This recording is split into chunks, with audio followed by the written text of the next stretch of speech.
Hello, everyone, and welcome to another edition of Mormon Stories Podcast, John edition. I am one of your co-hosts for today, John Dehlin. I thought of the thumbnail today needs to be John versus John, because we have the other Mormon, ex-Mormon John podcaster, John Larsen, in the studio. Hey, John Larsen. The John off, yeah. It's a John off. I thought John Larsen retired. What's this? What's going on?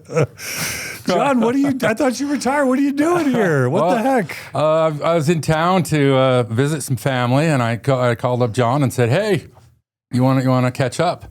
And I think you asked me what I want to talk about. I said, "I don't know.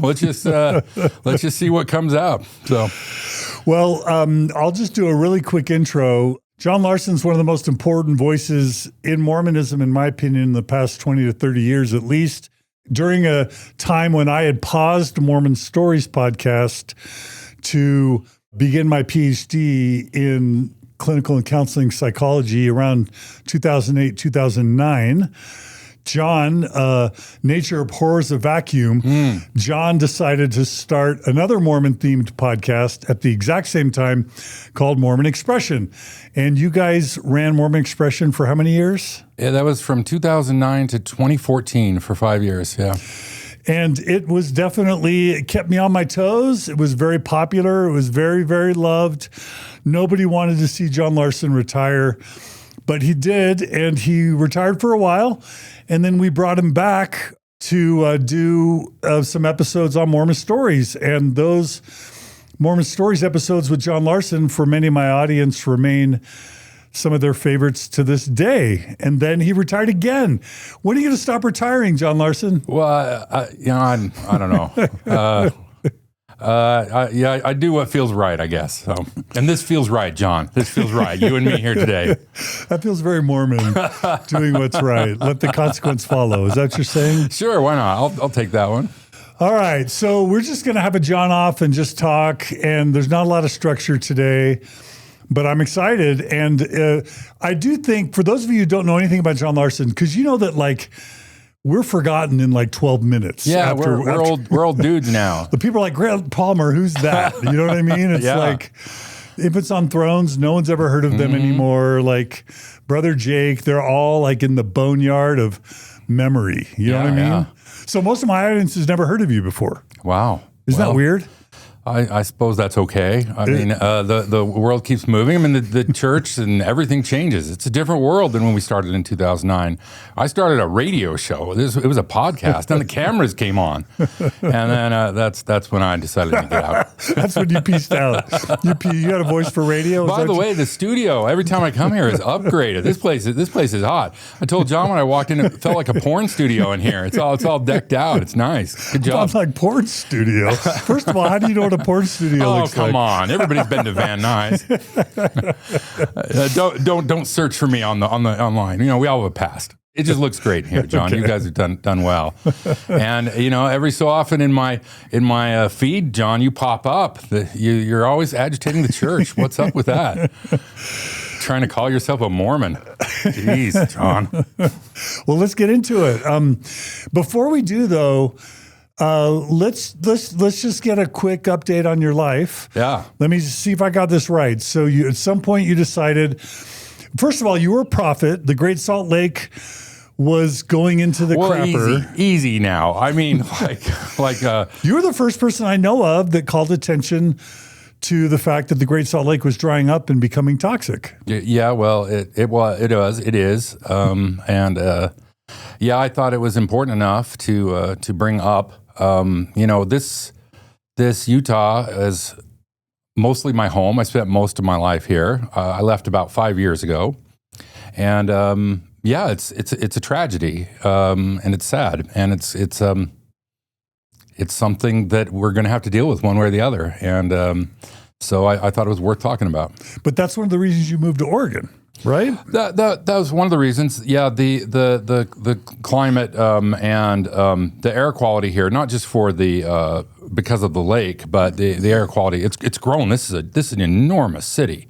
Salt Lake City is, And my partner Kimmy and I, we long since we got married about 10 years ago now. Congrats! Yeah, thanks. And how long were you and Zilpha married for? We were married for 16, 17 years. Okay. Yeah.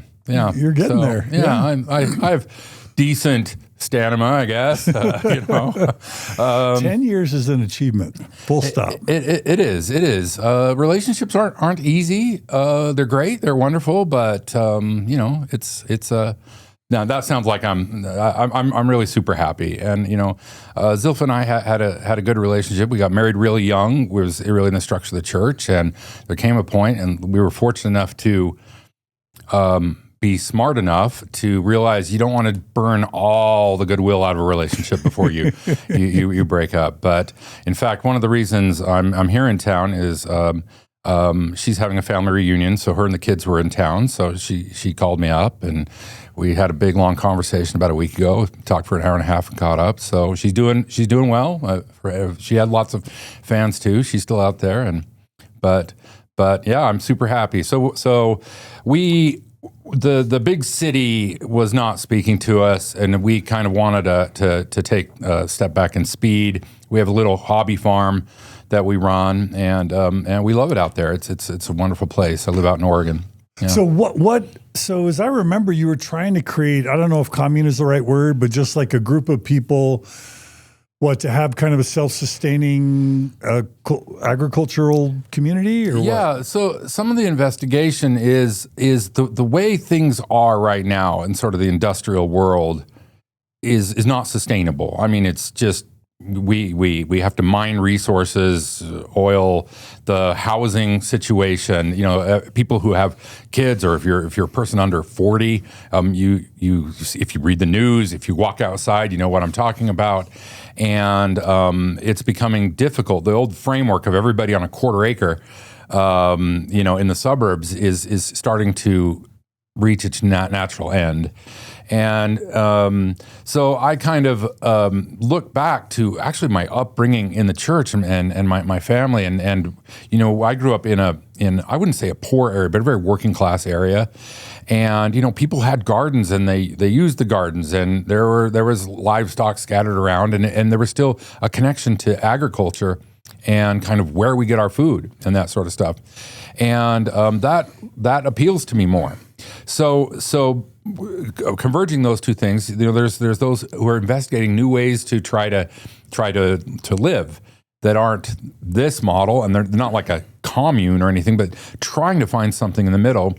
But it proves to be a difficult thing. We're still open to it and investigating, but yeah, it's been a fun journey. So, are you growing stuff this summer?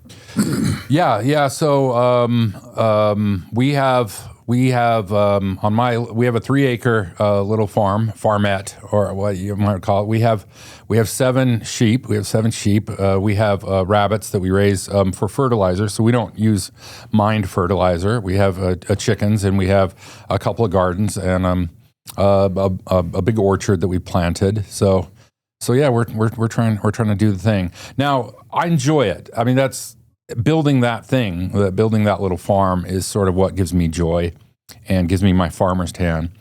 But so it's not so much about trying to prepare for the apocalypse or save the world. It gives me immense joy as I get older to be out, with my hands in the ground. So my brother-in-law and sister are serving missions right now for the church as senior missionaries. And he used to be a stockbroker and an investment guy. And I recently sent him a podcast episode about the stock market potentially being about to take a big dip, like maybe even kind of bear territory. And I asked him what he thought about that. And he responded in a way that was kind of interesting. He's really concerned about the population bust, as he calls it. Yes.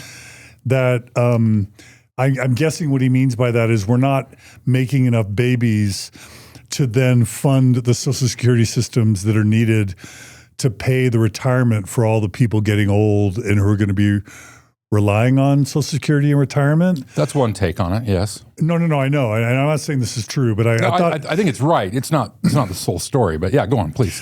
So so I wrote him about that, and he wrote something interesting that I think, and he's a very conservative believing Orthodox Mormon. But this is what he wrote. He said, I do like the kibbutz idea. So this is an Israel kibbutz. Kibbutz. The solution to everything he said is to create a community structure around a small group of like-minded people on a farm where you grew your own food, utilize solar, wind, geothermal, hydro, and batteries to keep small, extreme efficient homes and I think he said Starlight Internet Works, maybe Starlight. Okay. Having members of the kibbutz learn to repair, adapt, teach each other, being butchers, builders, plumbers, and electricians. Have a central community hall for efficient cooking, sharing, playing, learning, chickens, cows, big community gardens where harvest is bottled together in the community hall, fruit trees jointly planned and bottled, bees, and a sewage system that generated gas through biodigestion that you could cook on and heat homes in the winter. Now that's long-term planning that would protect generations against this very uncertain future. Now, this is my brother-in-law, who's an Orthodox believing Mormon senior missionary downtown Salt Lake. Do you want to join this kibbutz? No, but yeah, I love that. I love that it just kept going. You know, it's like Whoville, right? We're gonna hold hands. No, what I think is we're, you know, to use the Marxist term, we're coming to late stage capitalism, and we can talk about that, what that means a bit, but everyone sees it. But we have to re-engineer a new way of living. And my belief is that my one article of faith is that it can be done, but it's an extremely complicated problem, as is, you know, as he's demonstrating with all of his dream space, right? But so for me, it's a multi-generational problem. We have to start trying to fix this problem of how humankind can live with one another and live with the planet, right? But it's beyond any one person to solve. It's an enormous problem. All that stuff that's buried in there, and my ideas have modified some. I think the idea of having people on shared property. So like I said, we have about 3 acres, and we have a home, and we have plans to build 2 more smaller homes there on the property if it comes to that. But now I'm more looking at the connection between others. For example, I have a woman who helps, Julie. She's fantastic, and she's a friend of ours. She just turned 70, and she spent a lot of years working in community gardens. And I'm like, well, just come work here. You can do whatever you want. I'll fund it and whatnot. And so the idea of us all living together and figuring out how to pay taxes together and share the bills, because the laws of property and money and stuff are not set up to support this. So you're working against the grain. But there's other ways. Not everybody has to live in one shared space to be able to share output and the gardens and to do those things. So we're investigating some other things like that. It's very important to me. But yeah, like getting down and dirty. I'm surprised after 5 years of doing this how much time I spend doing plumbing. You know, because we want drip lines for the very efficient water usage and what does it mean to have solar? What do you need? All these things, and start getting in the pragmatics of what that means is a very interesting thing to me. And I've spent my whole career in tech, so it's very not tech, which is the most important thing to me. Are you still doing IT? I still do. Yeah, I'm in IT management. I do really. I'm a program manager, and I manage a team of developers and stuff. We do sort of future proofing. So our R&D, constantly watching what's coming with AI and what's happening, and trying to figure out and engineer the best systems. So I work in local government. I work for county. So it's compelling, fulfilling work. But I think there's other things that are. When you break from something like the church, not to pivot to that, but that's kind of why we're here. you have an opportunity to question everything. And one of those things is, well, how do I want to move through this planet? What do I want to do with my time here? How can I actually make a difference? What is good? What does it mean to be an ethical person? Those are difficult questions. And I think looking at it and saying, well, the food that we're getting at the supermarket is getting worse, and it's not good for you. And we're seeing rise of all sorts of things, diabetes and obesity and lots of things that are systemic, throughout the population. So something's gone wrong. We're not exactly sure what, but if we can go take a step back. So I think for me, it's more like a solar punk model. There are things that we've done as we've moved along that we've changed really quick. We just, the last 200 years or 300 years, there's been so much change so quickly. And I think Mormonism sits right in the sort of the center of that change, a religion that was born right in the middle of the Industrial Revolution, right? Or right pre that. And it's so fast. I'm 53. You're what, 87? We've seen a lot of change in our life, and some of it for good, and some of it I don't know if it's that much better. But if we can take a breath and say, well, some of the things they were doing, for example, regenerative agriculture, the Midwest was created by the buffalo, right? Tens of thousands of years of herds of buffalo running across that land, eating the grass, stomping it up. And we had beautiful topsoil. Well, it's all gone. We've used it all up. And the buffalo are gone. We used them all up too. But our ancestors in India and China and Europe lived on the same land for thousands of years. They knew regenerative agriculture. So sometimes we just have to look back and say, well, how were we doing this 150 years ago? And then bringing the best, solar and geothermal and using the internet and bringing those things together in a reasonable way, not going to an extreme and saying, I'm a Luddite, we won't use anything invented after 1950, but saying, well, what's the best of what we left behind and what's the best of what we have in the future, which is also a good model for people leaving the church. What's the best of what you left behind? And what's the best that you can grab out there? I think that's a good way to move through the world. Really quickly, with the farm, what have been the most successful or rewarding parts of trying to do a mini communal kind of farm? Like, is it the vegetables? Is it the fruit? Is it the relationships? Has it been fun at all? Rewarding? It's fun. It's rewarding. It's humbling. I think what I like best about it is you can't cheat. Like, the plant grows or the plant doesn't grow. So much of like in the online world is about rhetoric. Who makes the strongest argument? Like, the truth is lost in it. And that doesn't work on the farm. In fact, if you go to like the subreddits in this stuff, you get people who've clearly never set foot in a garden or on a farm who have really strong opinions about how these things should run.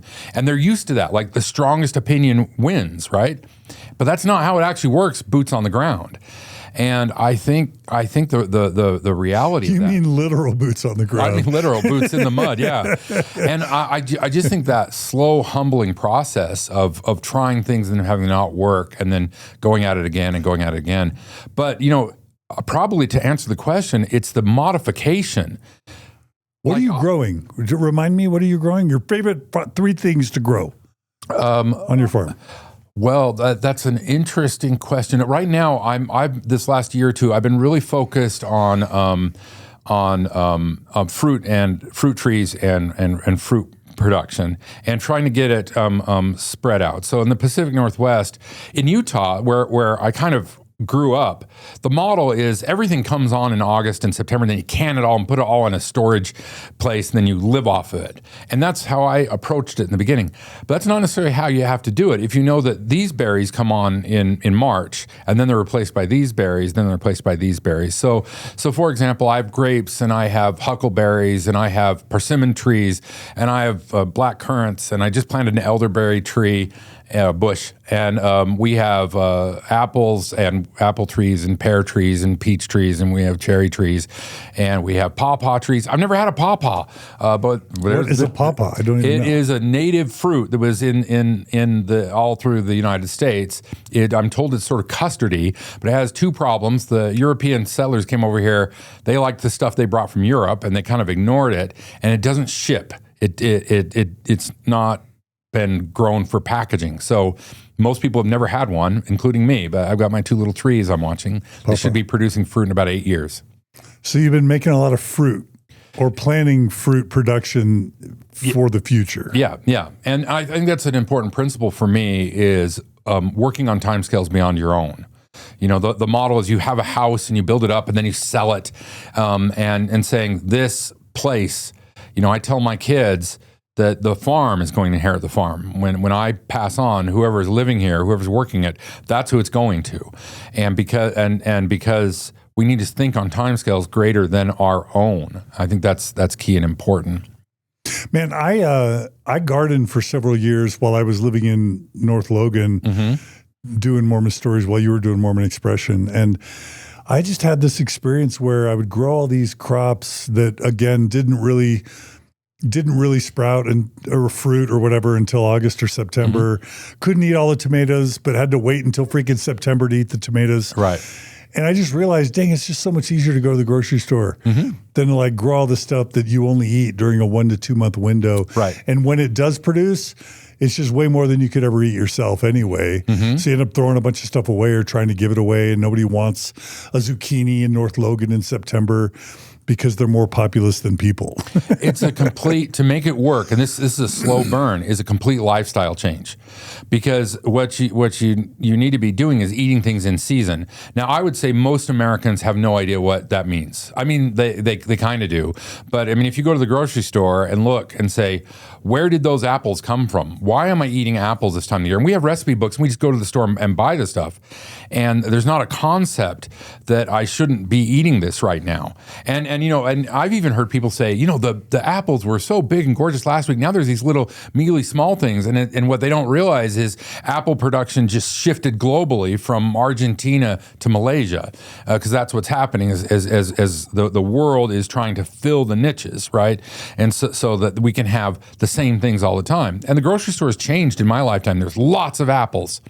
And if you go buy a peach, they almost have the consistency of an apple. That's because they're made so they can be picked early and they can ship.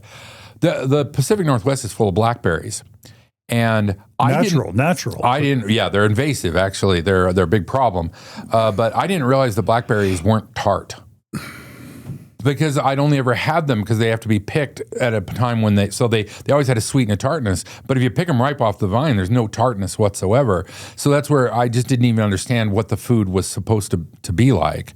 So you know, that really means you eat a lot of something for like 2 weeks, and then you go and eat a lot of something else for 2 weeks, and you eat a lot of something else for 2 weeks, and changing that. You know, I realized, like I was saying, okay, well, how many square feet or how many acres of onions do we need to plant to do all of our onions? Well, the answer is, how do I store them? And then I was working on that problem of storage and getting the right temperature. And I'm like, I don't need this problem. I can plant them and grow them year round. I just go dig them out of the ground. And that's a foreign idea in the Utah climate. It doesn't work that way. So really trying to figure out how to live with the food. And that's the idea of permaculture. But I don't eat very much processed food anymore, and it doesn't taste very good to me, and it frankly gives me the shits too. So I like to eat the fresh stuff. I'm getting kind of snobby that way. And there's a lot of foods that you don't eat. They're not available in the grocery store. We don't eat the variety of foods that our ancestors ate because it has to fit into that global shipping marketplace, right? We need to have like a John Larsen tourism where Mormon Stories listeners take trips out to your part of Oregon just to kind of see what you're doing and hang out with you for a weekend. I've had people come out. Yeah, it can be fun. Yeah. Yeah. I've decided that from now on, if you come out, you're going to have to shovel shit, though. Literally. I want to get, because I've talked to a lot of people, met a lot of people that have romantic ideas. And you know, the problem that we face in the world, and you know, we and most of your listeners on the global scale are in the upper 3%. You know, we're focused on the 1%, rightfully so, but we're in the upper 3%. And everything you have is built on this big pyramid of labor. So if you go down to Starbucks and get a cup of coffee, you know, you've got the barista there who's not making a good living, but there were pickers and shippers and truckers and boat captains, and if you can get this romantic idea of, I'm going to go live a simple life, a simple life is a lot of work. and people, I don't mean to sound like an old curmudgeon, but people really aren't used to doing that sort of work. It's invisible to most of us. And so when you do this thing, you spend a lot of time clearing brush and mucking coops and weeding gardens and doing things that isn't glamorous. So I've had a lot of people come out, and when they encounter that, that's not what they dreamed of, you know. I remember one time I was out there, and there's a part of my property we're reforesting, and I just planted some little saplings, and there was just a light misty rain.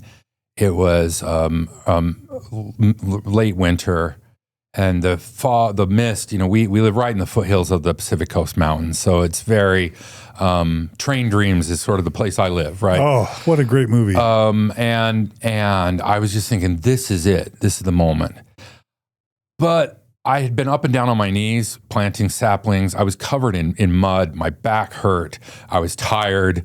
I was thinking about going to work the next day. That's the part they never show. You know, see the picture of the person leaning on the pitchfork with the the wheat coming out of their mouth. But they don't. The story never around is what's around that, and that's the part that is so compelling to me. It's like running a marathon.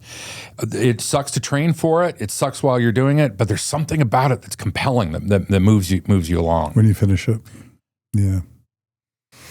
Beautiful. All right. Well,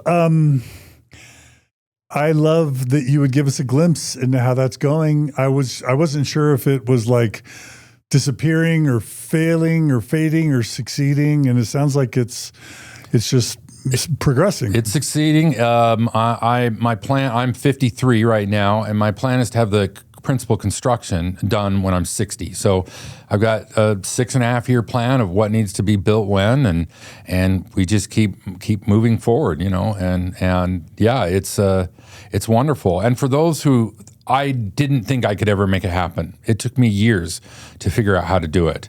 So I would say, you know, if it sounds like a compelling dream to you, don't lose hope. There may be a way. It's probably not the way you would envision, but there's probably a way.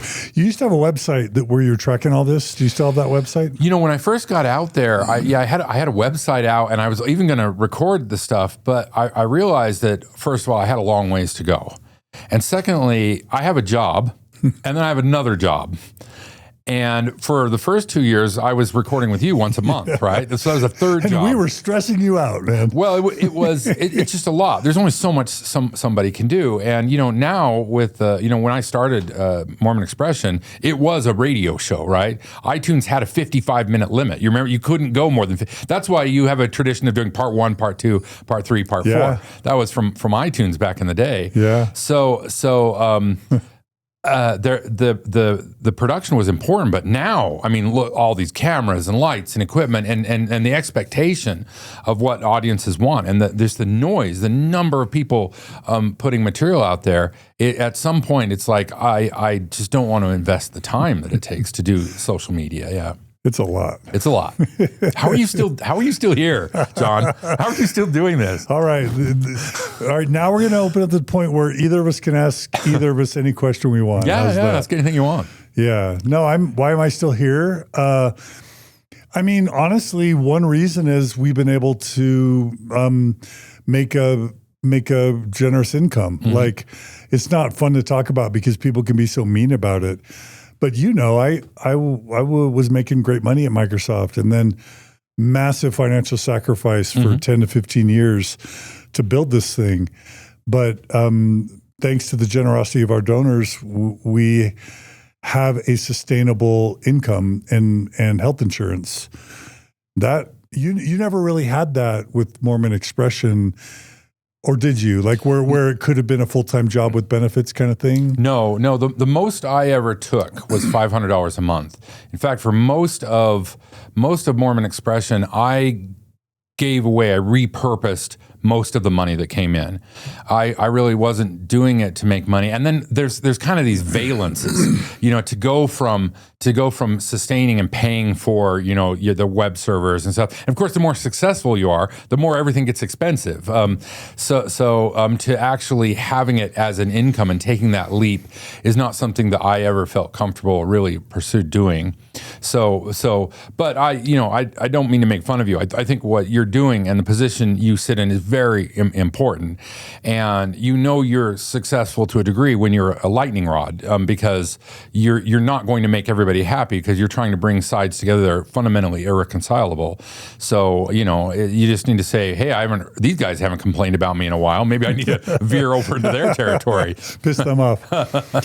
No, weirdly, one of the toughest things about this job was allowing the board to pay me what I felt like I was worth. Yeah. Because I knew I was going to get so much grief, not so much from the believing Mormons or the apologists, but from ex-Mormons that felt like it was grift or unethical to make a good living off of this. But it's so hard. It's so hard to do this over a long period of time that if you can't make a decent living at it with benefits, it's just not worth it. Right. Yeah. It's a very strange mindset. And oftentimes ex-Mormons will take their position that they had in Mormonism, they'll reverse it. They'll invert it. So they recognize, like they've been writing all these checks, oftentimes a great sacrifice when they were college students and stuff, and they were grifted. And then they get very wary of anybody who seems to be making money in this space. But this space is not that space. And people need, to have producers and to have people, they're professionals who deserve to get paid market rates. We're not, Mormon Stories is not here to change the fundamentals of the market of YouTube space, right?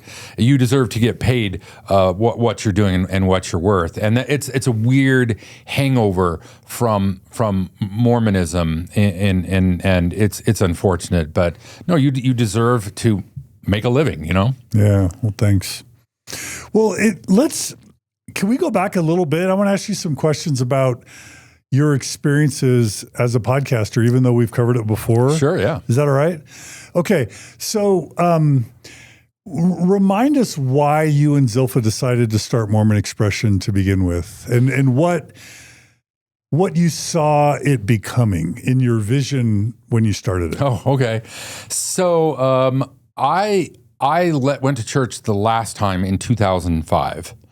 And so I was 32 at the time.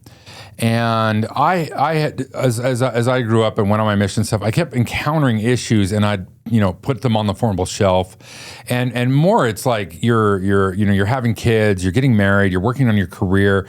It takes time and emotional energy to process these things. And I started having more doubts kept surfacing.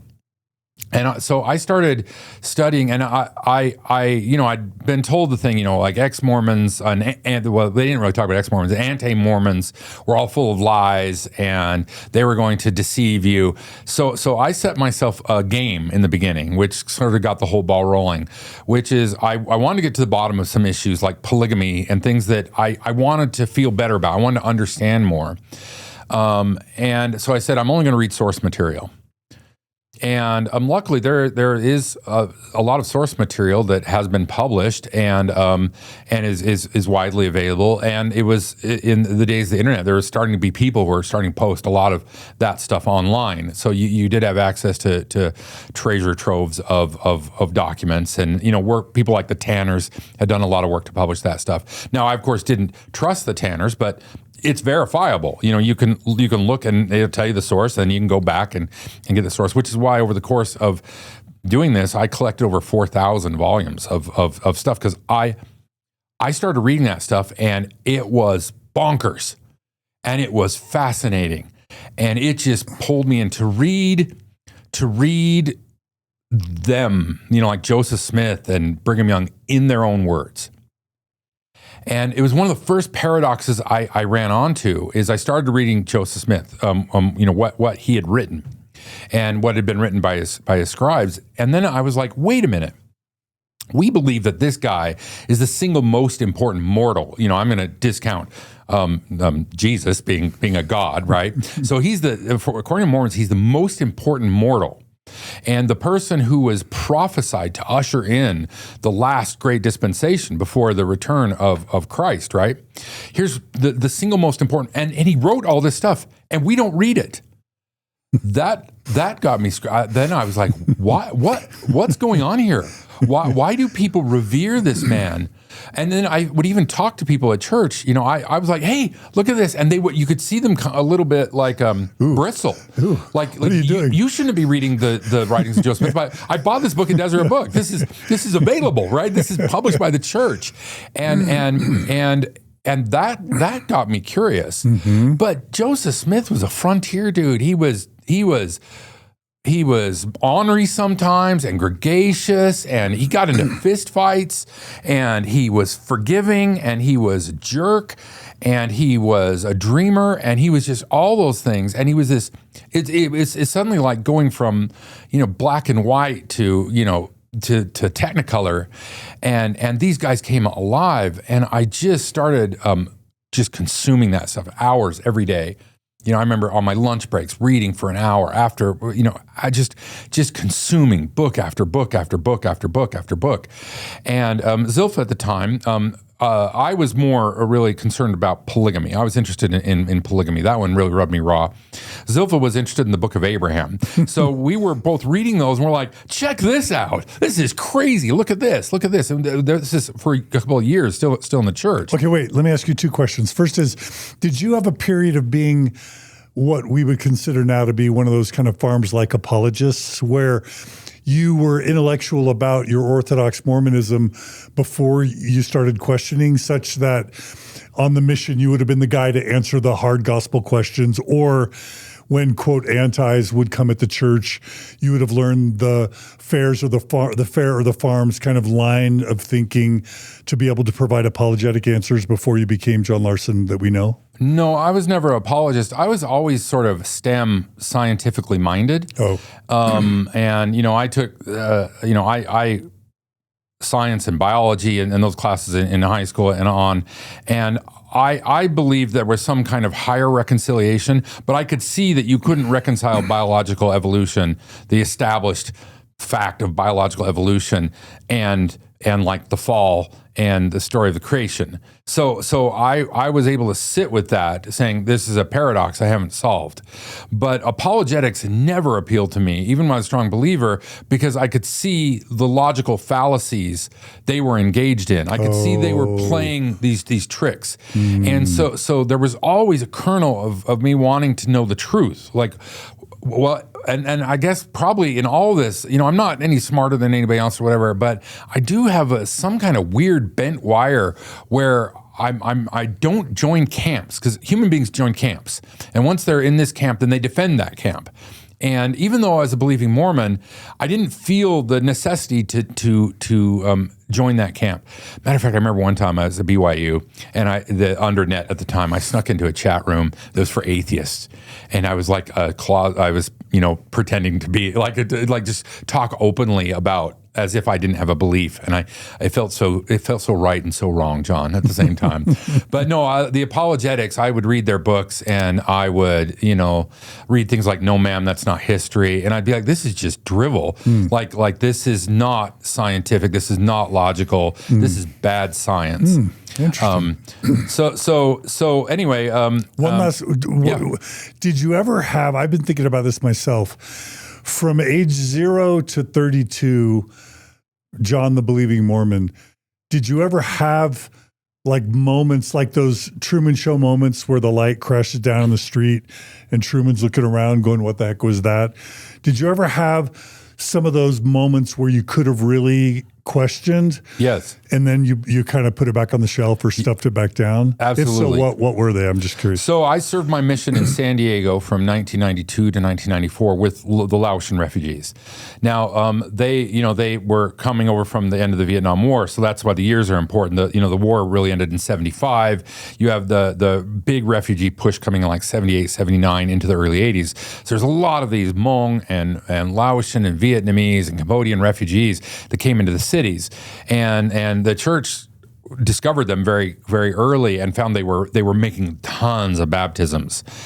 And what would happen over and over again is there'd be a lot of baptisms, and then they would put the church. I saw a presentation themselves. Then they would get so English speaking missionaries would start baptizing Laotians like crazy. So they'd be like, "We need Laotian speaking missionaries," and they get Laotian speaking missionaries, and the baptisms would tank. And they would do the same thing with the Vietnamese and with the Cambodians, and they were the brethren who are, business guys. They're business guys. They're like, why? What's going on here? And, the obvious answer is, well, once people can actually communicate, and the missionaries kind of know what the people are actually doing.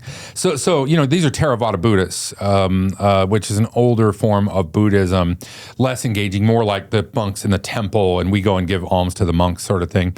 And there would be nothing about Theravada Buddhism that prevent you from becoming a Mormon. So from them, like these guys would come, and they called us, loosely translated, they called us the couch church, because when you joined the church, then the welfare services would buy you a couch. You could go to the DI and get it. So we were colloquially known as the Church of the Couch, and that's an absolute true story. So for them, there's these young Americans. Nobody's paying attention to these little Southeast Asian refugees in the slums of some these big cities around the country, and then these shiny, bright, young kids come in and start paying attention to them and eating their food and sitting with them, and that was, that was great. So by the time I came in, that was starting to die. But the church oftentimes is protective and overreactive, as are a lot of organizations, and they would tell these people things like, "You can't drink jasmine tea," and then why? Well, you can't give a good reason, or if you come from a country like that, all of your festivals are connected with religious holy days, which are also connected to the calendar. But there would be a stake president would say, "You can't go to Laotian New Year because it's a Buddhist festival," and so they were trying to yank the culture. And what they would do is, the churches, the way Mormon churches are built, they're oftentimes a chapel, and then there's this breezeway in between that has these doors, accordion doors that open into the cultural hall, the basketball court. So like when you're in conference, you can have multiple people in there, and they would literally sit the refugees, the brown people, in the breezeway, and then they would just open this. So they would and I saw this even when I was there. They were segregated. So all the white members would be sitting up front, and all the brown members sitting. And oftentimes the white members would not even know these people.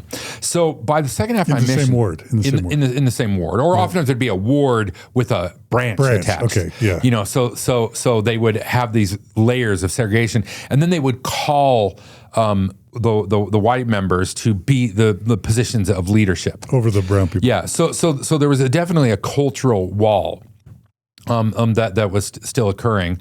But as I was trying to learn Laotian, I would engage, and I'd wander on, and at the end of the second half of my mission, I'd go talk to the monks and things like that.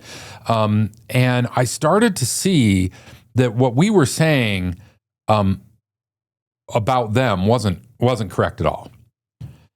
And secondly, I started to see that. Wait, like what? Well, I think there was a big attitude that they just needed to drop everything of their culture and just full on embrace Mormonism, which was really steeped and laced in Americana. And Utah culture. They wanted, and you see those same currents, not just in America, all over about immigrants. They want assimilation. I saw there was Minnesota congressperson just a couple days ago was talking about Somalis, and they're not integrating. They're not, and it's true that America does have a sort of a melting pot. If you're a Black American who speaks like a white American and moves among white Americans and acts like a white American and dresses like a white American, you'll probably be accepted. I think that's generally true, but that difference is often shunned, and that's a human trait. I'm not criticizing Americans or any kind of political thing. That just seems to be a human trait, and that thing played out. So they would blame all sorts of things. These guys aren't paying a full tithing, or they're not wearing white shirts and ties. I remember I pissed off my branch president, because one of the boys came in to pass the sacrament, and he had a white shirt on, which was weird, for him culturally, but he didn't have time. The branch was like, "You can't pass sacrament," and I just took my tie off and gave it to him. Oh, he got mad at me. But to me, what are we trying to do here? Are you trying to punish this kid, who might end up in a gang? That we're trying to establish a better life and teach them the gospel, right? Isn't that what we're trying to do? Not punish them for not conforming to American culture. So I saw things like that, and then I started seeing, because there's not a lot of stuff written in Larsen, and the Mormon translations were for shit. So the stuff that had been translated by the Mormon Church into Larsen were full of all sorts of grammatical and linguistic problems. And you've probably covered in your podcast in multiple languages, Japanese and stuff. We've had that problem over and over again. So as I'd read materials, oftentimes the only materials I get my hand on were religious scripts, right? And that's a good way to learn language, right? You learn the foundation. You want to learn, English, read Shakespeare and read the Bible, right? So, the more I started seeing that we didn't understand them. We were telling them things and not actually comprehending. Like, for example, and it's too big of a topic to go in here, it's kind of complicated.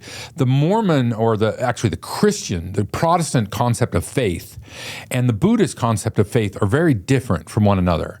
But they would just take the Buddhist word, and they would, which came from Bali, which came from Sanskrit, and they would just drop it into the Mormon scriptures, and they would read it, and they would come with the definition of faith. And so they were bringing Buddhist theology into Mormonism unwittingly, because the Mormons had translated that way. And not just the Mormons, the evangelicals who translated the Bible and stuff before.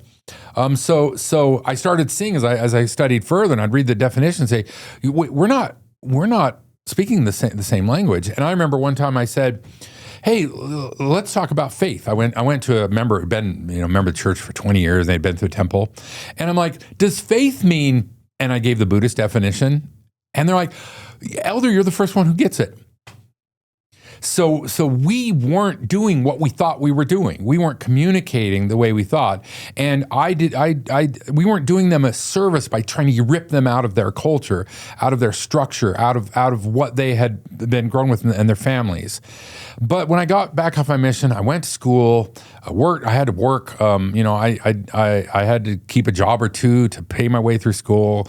And then, I got married, and it just starts, so you put that stuff on the shelf. So yeah, I think the seeds were there, but I sort of decided to not pursue it, to pursue the good, because there's a lot of good in the church. So you were concerned about kind of the cultural imperialism / spiritual colonialism that we were doing with the people who had a lot to teach us. I think I would frame it that way now, but I don't think that's at the time I would have framed it out that. I saw it, the proto, but I didn't have that kind of words or that sophisticated of a model. Sure. But now I see it as something that I do actually repent from, that I was involved in a cultural imperialism and an American sort of superiority complex. This is the right way to go,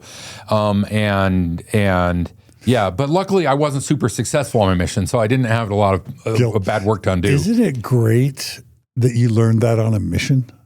Aren't missions in some ways amazing? They are. I was living in the most downtrodden neighborhoods in San Diego. Amongst at the time there were a lot of Somalis. There were there was just a lot of languages, a lot of people, a lot of mixing. And I was fortunate because I think it introduced me to a pluralism, because you're in this American city, but you see all these cultures kind of interacting and not interacting, and having racially motivated gangs and seeing what the gangs actually do. They don't give a shit about people who aren't, if you're not in their turf, like if you're not selling pot on their street, they don't care. And especially church people, they just left us alone, but it opened my eyes to a world outside of Utah, and it was introduced me to, when I went to school, my degree was in linguistics, and I studied a lot of Sanskrit and Bali and opened up this world of ancient ideas and different ways of thinking and where ideas generate from, and how Latin roots and these things, these ideas that stay with us for a long time, and it opened up this idea of multiculturalism that I'm ashamed. I'm actually ashamed of the way things are going in America today, this turning away from pluralism. And there's a reason that cities are more progressive in the country. There's a lot of reasons. It tends to be more conservative. And I'm talking not about political, I'm talking about philosophically. And that's because cities do tend to be pluralistic. So if you're in a city, you'll be dragged by somebody to an Afghani restaurant. You're like, this is interesting food. And you'll go to a Greek festival. But if you're living in a 2,000 person town in the middle of Iowa, you're probably not getting exposed to these. So you get to move through the world and say, wow, there's different ways of living. There's different ways of being. And that was a beautiful gift. So yes, my mission, they created me. It's their fault. That's right. Twain said travel is fatal to prejudice. And it sounds like that's what happened. Same thing happened with me in Guatemala. Yeah. Not the same thing, but similar. So, okay, so that was the big thing, is just realizing the world was a whole lot bigger than Orthodox Utah Mormonism. Way bigger. Yeah. I mean, incomprehensibly bigger. Now, I lament that people don't understand math and science these days. And, I was thinking about this a couple nights ago. People don't understand statistics at all. They know they're like 25%, but they don't understand how that number is derived. That you have to have a p-value, an n-value, and you have to take samples, and you can calculate this stuff out. But there's 8 billion people on the planet. And if you go through a normal life, you do not encounter enough human beings to be able to make any conclusion about human beings statistically. That's mind-blowing. You just don't have a big enough sample set. Whoever you are, whatever you think, you don't have a big enough set. You don't know. You don't know what human beings are like. You don't. And when I first got back from my mission, I wanted to study anthropology. And I took a lot of anthropology classes where I pivoted to linguistics, and they share a lot of the same curriculum. And when you learn about the way different cultures move through the world, what they're doing in Papua New Guinea, what they're doing in the hinterlands of China, what it's really like in northern India, you start seeing that human beings are very diverse and have a lot of different approaches to the same problems. And it saddens me that we're in a stage of retracting from that and just ignoring it, that the vast differences, and that leads to a nationalism and a bigotry where people think that their race or their culture is the superior one, which is, I think, to cut to the chase, the fundamental problem of Mormonism. It's encapsulated that sort of superiority, that sort of nationalism, that sort of racism into the words of God, which is reason enough to reject it all wholesale.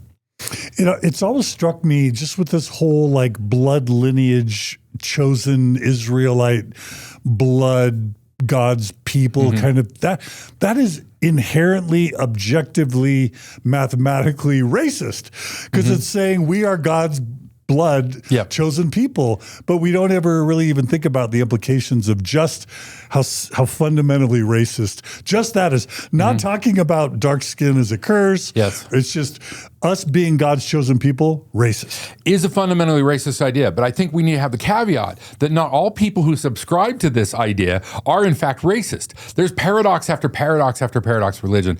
I've just been staying with my folks, and I love my father so much, and he is a believer. He's a very intelligent man, and oh my God, he has the patience to listen to me. We were arguing this morning even. And so my parents, my mom especially, her mom gave her all these genealogy records. And she has them. And my parents are in their 80s and they're starting to do the Swedish death cleaning.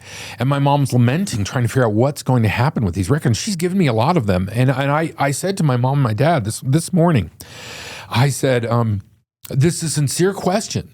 I'm not trying to beat you up. What do you want me to do with this stuff? Because they've given me sheets that have birth and death records. And I was like, I've read them. What do you want me to do with them? And they to them, the temple work and the family history is very important. It unites them to their ancestry. It gives them a place in the universe.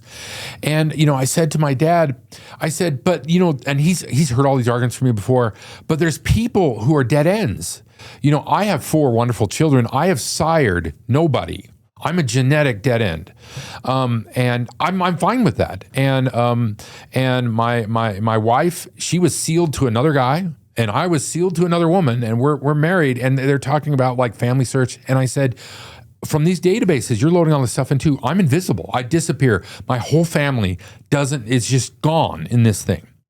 And so I'm saying to him, and there's all these people who they were peasants. They weren't, their names weren't recorded, or the parish church that was burned down 200 years ago. How can it be that the people who have progenitors who have access to these records have a privileged status? And my dad says they don't. And I'm like, you have a paradox where doing genealogy work and doing family history both matters and doesn't matter. And he says yes. and that's a sincerely held belief. My dad is not a bigoted man, and he's a very kind man, and he is accepting to everybody. He's accepting to the transgender or LGBT people in the family. They have their strong, sincerely held belief, but they are true Christians. Yeah, and there's so many in the church who are the same way. And it's hard for people in position like me and you, pointing out, your position is a bigoted position. You can't believe the Book of Mormon and not accept the fact that it says in there that dark-skinned people are made that way to not be attractive to white-skinned people, and it's a curse that God put on them. That's there in the book. And there's people who believe that and don't believe it. And we were talking some notes before, and you were talking about being an ex-Mormon. That's one of them. Sitting with that paradox is tough. And knowing to love the people. That's the kind of racist thing we always said in the church. You just got to love the people. And that's the instruction for ex-Mormons and ex-Mormons too. You still got to love them. And that's for the political divide. You still got to love them. You can't excommunicate the libtards. You can't excommunicate the MAGA guys. We're more alike than we are different. And there's people who want to make money by dividing us. But fighting that divide is hard, and I've failed at it. Me too. More than I've succeeded. I'm sorry, John. Man. I don't mean to blubber. I love it. Yeah. We love big-hearted John Larsen. Yeah. Well, beautiful. Okay, so when you and Zilpha start studying these books. Yeah. Well, back to the main narrative. Yeah. So, no. I took you away from it. So I'm remembering my own progression, because it started like only the scriptures. And then it's like, well, I'm teaching seminaries. And then it was like the Institute manuals. And then it was like Lowell Bennion and faithful scholars like Eugene England. Uh-huh. And then it would be like Michael Quinn. And then eventually it would be like the Grant Palmers and the Fawn Brodys. What was your and Zilpha's progression in terms of the types of books you read as you went down the polygamy slide, the razor slide, and Zilpha went down the Book of Abraham razor slide? Well, I was really enjoying reading their firsthand accounts. I remember one of the first ones I got was William Clayton, who was Joseph Smith's secretary. He's all in the news right now. Have you been following that? No, I don't get in Mormon news. I honestly don't. Dude, some doctor died who was like, a physician who was a physician to one of the scholars that transcribed the entire William Clayton journal. Okay. That historian just died. And so his physician got a copy of the full William Clayton diaries in like a Word doc, and he just shared it. Yeah. So even though the church is a year away from publishing the William Clayton diaries with Yale, it just dropped as a Word doc on the internet. So a new updated edition. Yeah. Well, and William Clayton, he wasn't a super big fan of Brigham Young, and he had a bunch of Joseph Smith papers that during the Reformation, the first Reformation, 1854, I think, 56, about that time when there was a big revival, and then up to like Brigham Young's death, they were trying to collect all the errant because they were trying to solidify kind of a doctrinal line because Joseph Smith was all over the place. He evolved his doctrine, and Clayton didn't like him, so he kept some of these papers away. So he had a journal, he kept papers, and he wrote Joseph Smith stuff, but he was one of the first. He just openly talked about polygamy. He went across the plain and he had two sisters. I think one was like 17, one was 16 that he'd married, and the Moon Sisters. Yeah, so I'm starting to forget some of this stuff, but yeah. But it was just raw and it was real. You could see his emotion, you could see his devotion to Joseph Smith and his grievance with the more pragmatic Brigham Young, and he's the one who wrote 244 Days to Zion. He kept the journals. And I think he went back and forth across the plains like 12 or 13 times. So I started reading these, and then I read Wilford Woodruff, the version that was by Susan Black. No, it's still. I can't. She. Susan Eastman Black. No, it might have been. She was one of the early dialogue, but she had compiled those journals of Wilford Woodruff. Oh, and the dialogue or whoever had published it. And it was called Waiting for World's End. I remember reading that one. And just, again, you saw the things that we talk about that it's like if they're set in stone, like they're just revelation. They weren't. There was doctrinal disruption and stuff like that. And then starting to read more and more of the biographies of Joseph Smith. Faithful ones. I remember Donna Hill. I read her. The guy who wrote Rough Stone Rolling, I can see his face, Bushman, his first book on Joseph Smith, I thought was much better than Rough Stone Rolling. And so I started reading all of them, and it just snowballed. It's just whatever I could get my hands on, the Elders Journal, and then Times and Season. And, so I was reading the source, read probably the first 8 volumes of Journal of Discourse, straight through. Dang. And then I read a lot of conference talks. So I would go to the source. I would pick the thing, and I wanted to see the source because that was the game I was playing. But as soon it just snowballed and took over. So 2005, we were done. I lost my faith. I lost my faith in God, actually, first, before I kind of lost my faith in the church. And then Zilpha had quit going, and I kept trying to go, but then we kind of crashed out. But I really got involved in the communities. At the time, in the mid-2000s, they were underground. So people didn't use their names. You were probably one of the first pioneers of people who actually use your own identity. The early things like what was that? So, there was New Order Mormon. There was ZLMB, RFM. So a lot of people Recovery from Mormonism were under pseudonyms. They'd go on these boards View and from argue. the Foyer. They were more like Reddit. Yeah, and less like Facebook at discussion that time. Forums. Yes, with people under pseudo, and you'd go to get-togethers in like the late 2000s, and people would have their moniker on there. I remember like Chris Webber, she went by the name Froggy, and she'd have Froggy written there. And so you'd start, but you'd meet and you're here. Oh, you're that guy. You're Mayan Elephant. Yeah, exactly. And so I got involved, and then I met a couple of cool cats, and we started a group called Calm, Community After Leaving Mormonism. And we started a chapter up in Davis County, and we had 2. We had one in North Davis County, one in South Davis County, and then there's one in Utah County. It was interesting that in that time, it took a longer time for Salt Lake County because it was already more, like if you left the church in Salt Lake County, you had more of a support structure. If you were in the surrounding suburbs, you were on your own, you were ostracized. So we were heavily involved in that. I started going to like Sunstone. This reminds me, this is a great story. So I remember the first time I saw John Dehlin in person. Do you remember the year? This would have been before I was broadcasting. This would probably have been about sometime 2006, 2007. Which was around my second or third sunstone. Probably. Yeah. So John is a good looking fella. And you're what, 6'9"? No, you're 6'6". 6'6". So John has a commanding appearance. Now he's an old man, but you got to rewind it like 20 years. And I remember we were in something and John Dehlin walked into the room. And he turned heads, the ladies. But he you just had this natural charisma, and it was impressive. You've always had a smooth, easy style, very friendly, very knowledgeable, great communicator. But I could see, this guy. Because I think you'd already started doing recording at that time. That this was somebody people could look up to. Because people were lost. You literally didn't know you were. Just even 20 years ago, the ostracization of leaving the church was much heavier. It is now everybody knows somebody's left the church. That was not the case back in the day. People would stay underground and stay in the church.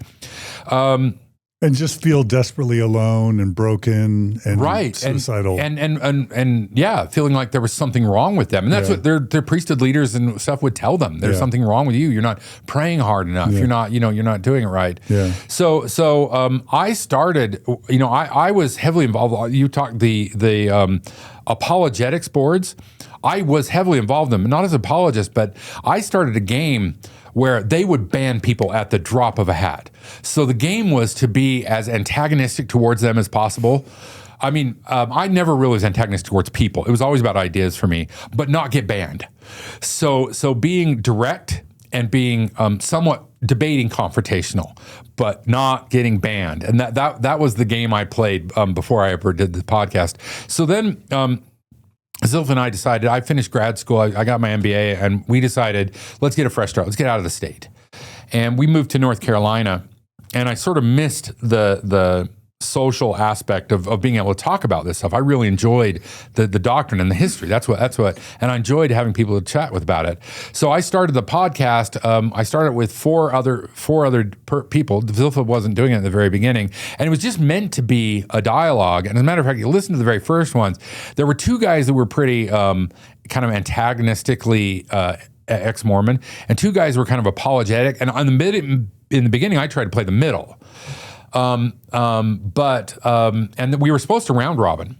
So if you listen to the early Mormon Expressions, you'll see me start taking over more and more. That was not because I was trying to take over. They just wouldn't do it. But I was like, we have to publish every week if we're going to be successful. I thought it was just going to be this wonky dialogue about Mormon doctrinal issues. And I remember us having a meeting early on. We said, we will be successful. You asked what success is. I said, we'll be successful when we get to 1,000 subscribers. And we blew through that in like 5 days. Mm-hmm. And it just started snowballing, and it scratched an itch because we weren't just attacking the church. We were going after the doctrines, but we were going after them with gloves off. Everything was open to say. So you could be openly antagonistic. You could defend it, and that's sort of the hook that we got early on. And who were your first four? Remind me. Oh, do you remember? I'll just name names. So there's like Tom. There was Glenn. There was Matt. Glenn came there was later. Scott. I don't know who Matt came when. later. Okay. There was Tom. Oh, the guy in Orem. Is that Tom? Tom. Yeah, Tom. Tom was one of the early kind of more apologetic guys. He had quit going to church. Perry, right? He was Tom Perry. He was more sympathetic. There was the believer guy in Vegas, right? No. Yeah, well, Mike Tannehill. Yeah. Tannehill was early. It was early on, and he was a sport. He's one of the few apologetic believers who really knew where all the bodies were buried. And then as you're talking, we had a rotating cast, and I was always open. In the studio days when I had the studio in Salt Lake City, we had like I think 5 microphone positions, and I would let anybody come on, and most of them found that it moved way too fast. It moves a lot faster than they think it does. And, I would tell them, they'd get on their phones, try to look stuff up. I'm like, you can't. It'll be on to the next topic before you can find your stuff. But yeah, I was whorish. I'd let anybody on the podcast if they wanted to. Remind people what some of the episodes would be like. Just, this whole archive is on Spotify. It's on Apple iTunes. We got to figure out how to get it on YouTube, honestly. But just tell people the types of topics you covered, maybe some of your biggest episodes. Oh, we covered everything. I know from the early days, one of the ones that got a lot of traction was we went through the Nauvoo Expositor. At the end of Joseph's life, when Mormonism was blowing up in Nauvoo, several of the faithful high people like Law, the stake president, and the schism was happening, and they went and published a newspaper. And of course, it's always been, this is full of anti-Mormon lies, but it was all insiders. These guys were still in the church when they did it. So we did a 4-part episode where we went through it line by line by line by line to analyze and say, is this a lie? Is this true? Yes, no, and we did it very carefully, and that was groundbreaking. I had never done stuff like that before.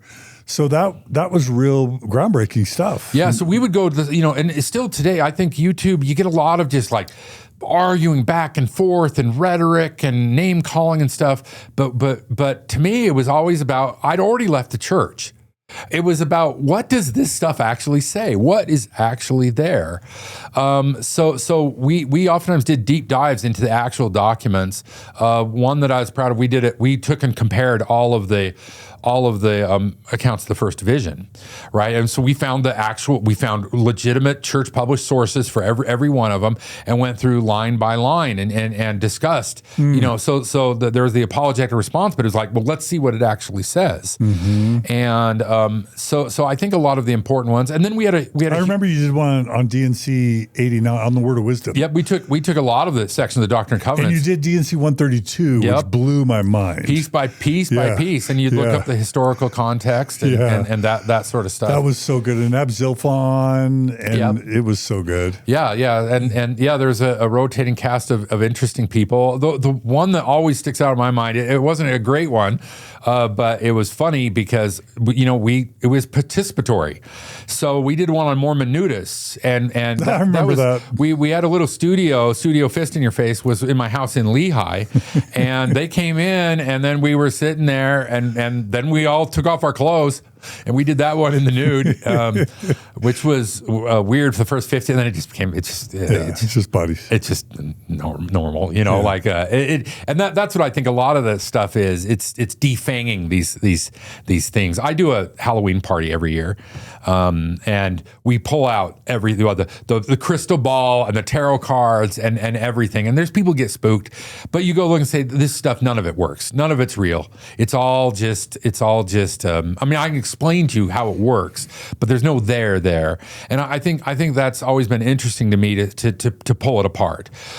We analyzed the temple ceremony. That was one we held off on for a long time. We debated a lot about, and I kind of pumped the brakes on that one. I said, this is sacred to people. And it's one thing to pull this newspaper and pull it apart, but we finally did it and went through. And then there's the one that is a favorite series where we brought in the fella who was a really strongly educated Mason who knew Masonry, and people liked the series. I remember it was like 2 hours each for like 4 series. I'll be honest with you, I was having trouble paying attention. It got too wonky, too deep for me. But it was some really good information. So yeah, there's a lot of great stuff in the archive. So the one, every once in a while on Reddit, there's like, what's the best episode you've ever listened to? And you know where I'm going. Yeah. Talk about there's one that's a clear winner, and there's one that usually comes in second. Go for it. The first one is how to build a transoceanic vessel. Which I want to, it would be fun to get it on YouTube. would be to rebroadcast it and like pause for commentary by you. Anyway, yeah, we got to do that. We'd have to bring Megan back. That's the only thing I hold. The backstory on that one is oftentimes when you get a divorce, you take the trip that you always want. And I went to Edinburgh, and then I took the train down to London. So I spent a couple weeks in Scotland, then in London, and I was with my good friend Megan, who lived in London, and she was heavily involved in a lot of this stuff. And we went to the British Museum, and they had. She's an academic, right? She is an academic, yes. She's her research was on the keys, like Viking burials for both men and women. They always have these ornamental keys, and we're not quite certain as what that. And that was her research, is trying to figure out what these keys that they were always buried with meant. And they were dummy keys. They weren't cut in a way to open a lock. So why do the Vikings have keys? So if you're interested, talk to Megan about it. So they had this hall where they had excavated a Viking longship.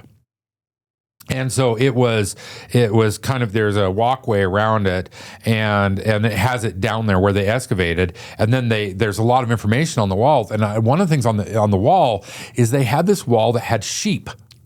And it was showing how many sheep you would have to shear to make the sail for a Viking longship. Now, the ship that Joseph Smith would have had to have would have been much bigger. That Nephi and Lehi would have. That's built, Joe Smith. right? Nephi and Lehi would have had to build to come from the Middle East to America, right? 600 BC. And so that inspired me, saying, to actually build this, what the materials you actually need. And wait, how many sheep to build the sail? I can't remember. It was just walls and walls of them. I mean, they had all the material that it took. That was the presentation. This is and. Part of the presentation was it took a lot of civilization, sophistication to put together one of these boats. Like, it required centuries of design and plan and expertise, and metallurgy and lumber and all that stuff. Carpentry and milling and the way the narrative in the Book of Mormon is written, it basically says that this was not something they found on the shore. It makes clear that they had to molt the iron out of the mountain. So it makes it clear, and it says they had to build the tools, right? So what we did is we took it apart and said, well, what would this take? And then you start doing this history of shipbuilding. So you start digging in, and things like the ship would need a rudder, and of course if to do transoceanic, most vessels would follow the coastline. Like the Romans they could sail out across the sea, but it was dangerous, both navigationally and also because the open seas hit boats from side to side in ways that they have to be really strong. They have to be really well built. But navigation and sailing, and so I would typically jump in. I probably did 50, 60, 70 hours of research and to find it. And people who criticize are like, well, he's not an expert on boats. I'm like, I'm not, but I've never seen any of the biggest objection people have is they use the Polynesians and to say, well, there's these guys on these Polynesian crafts that are sailing, but they're not sailing with cattle for one thing. And we can come back to that in a second. Also, crossing the Atlantic Ocean and going the Asian Pacific arpeggio. And I'm saying that word right. Archipelago. I always say those words wrong, and no, okay. Yeah. So they're two different things, right? And Pacific versus Atlantic, you're saying? Yeah, and if you're crossing you've got different currents and like.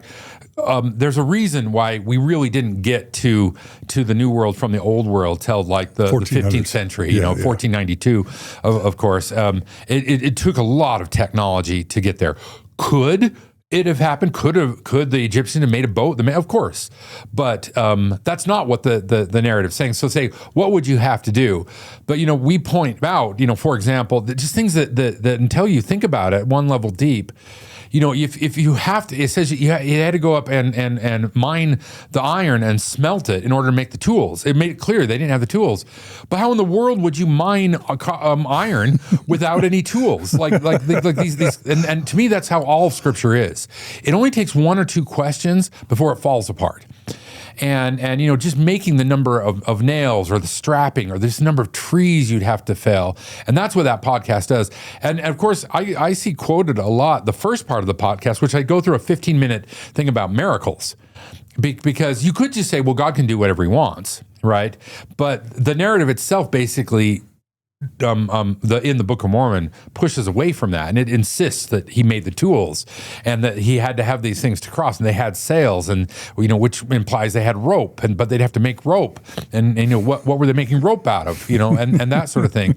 And Mormons have never thought for a second about these things. Well, most of us don't. Most of us go through life and don't say, "Wait a minute," every time somebody says something to you. And you know, that is by far and away the most widely quoted, most impactful podcast. Well, we'll figure out how to share it. What I've been doing is going back to like the Michael Coe episode, you know, or the Carolyn Pearson episode. Munge it all together instead of being 5 50-minute episodes.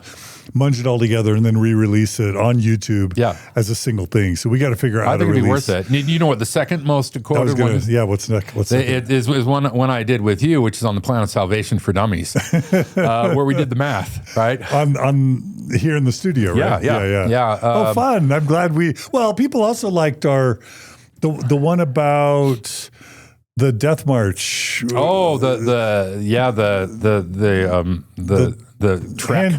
handcart company. People love Ricketts. I saw a clip the other day about Ricketts. I said he went with Ricketts. Anyway, I don't know if you remember that. That's back when Carabaro was working here. You know, they're fun to do, to take that stuff apart. You know, people are always like, when are you going to do the submarines? And the Jaredites. Yeah, to me that one is so ridiculous. Like they're supposed to have cattle, like livestock. Do you guys know how much a cow drinks, and how much they shit, and how much they or just the amount of water? I mean, I think we discussed that in Transoceanic. The one of the big problems is you can't drink seawater, so you have to bring a lot of fresh water. But fresh water goes bad, which is why they drink grog, which was that they would take alcohol, but not enough to get drunk, and they'd pour it in the water. They basically figured out over the centuries how much alcohol to keep the water from going. And I forgot about that. So like, it's not, you know, you can argue that you could use this boat that the Polynesians made to cross the Atlantic, but where did they drink their water? Because you've got livestock. So it just falls apart. And the submarines flip it upside down. Right. Whatever way it flips upside down, it's fine with all the cows and feces. I think it's that podcast. It might be another one where I keep yelling about the slag. Slag is a byproduct of when you smelt iron, and it doesn't go anywhere. Like, it doesn't just dissipate.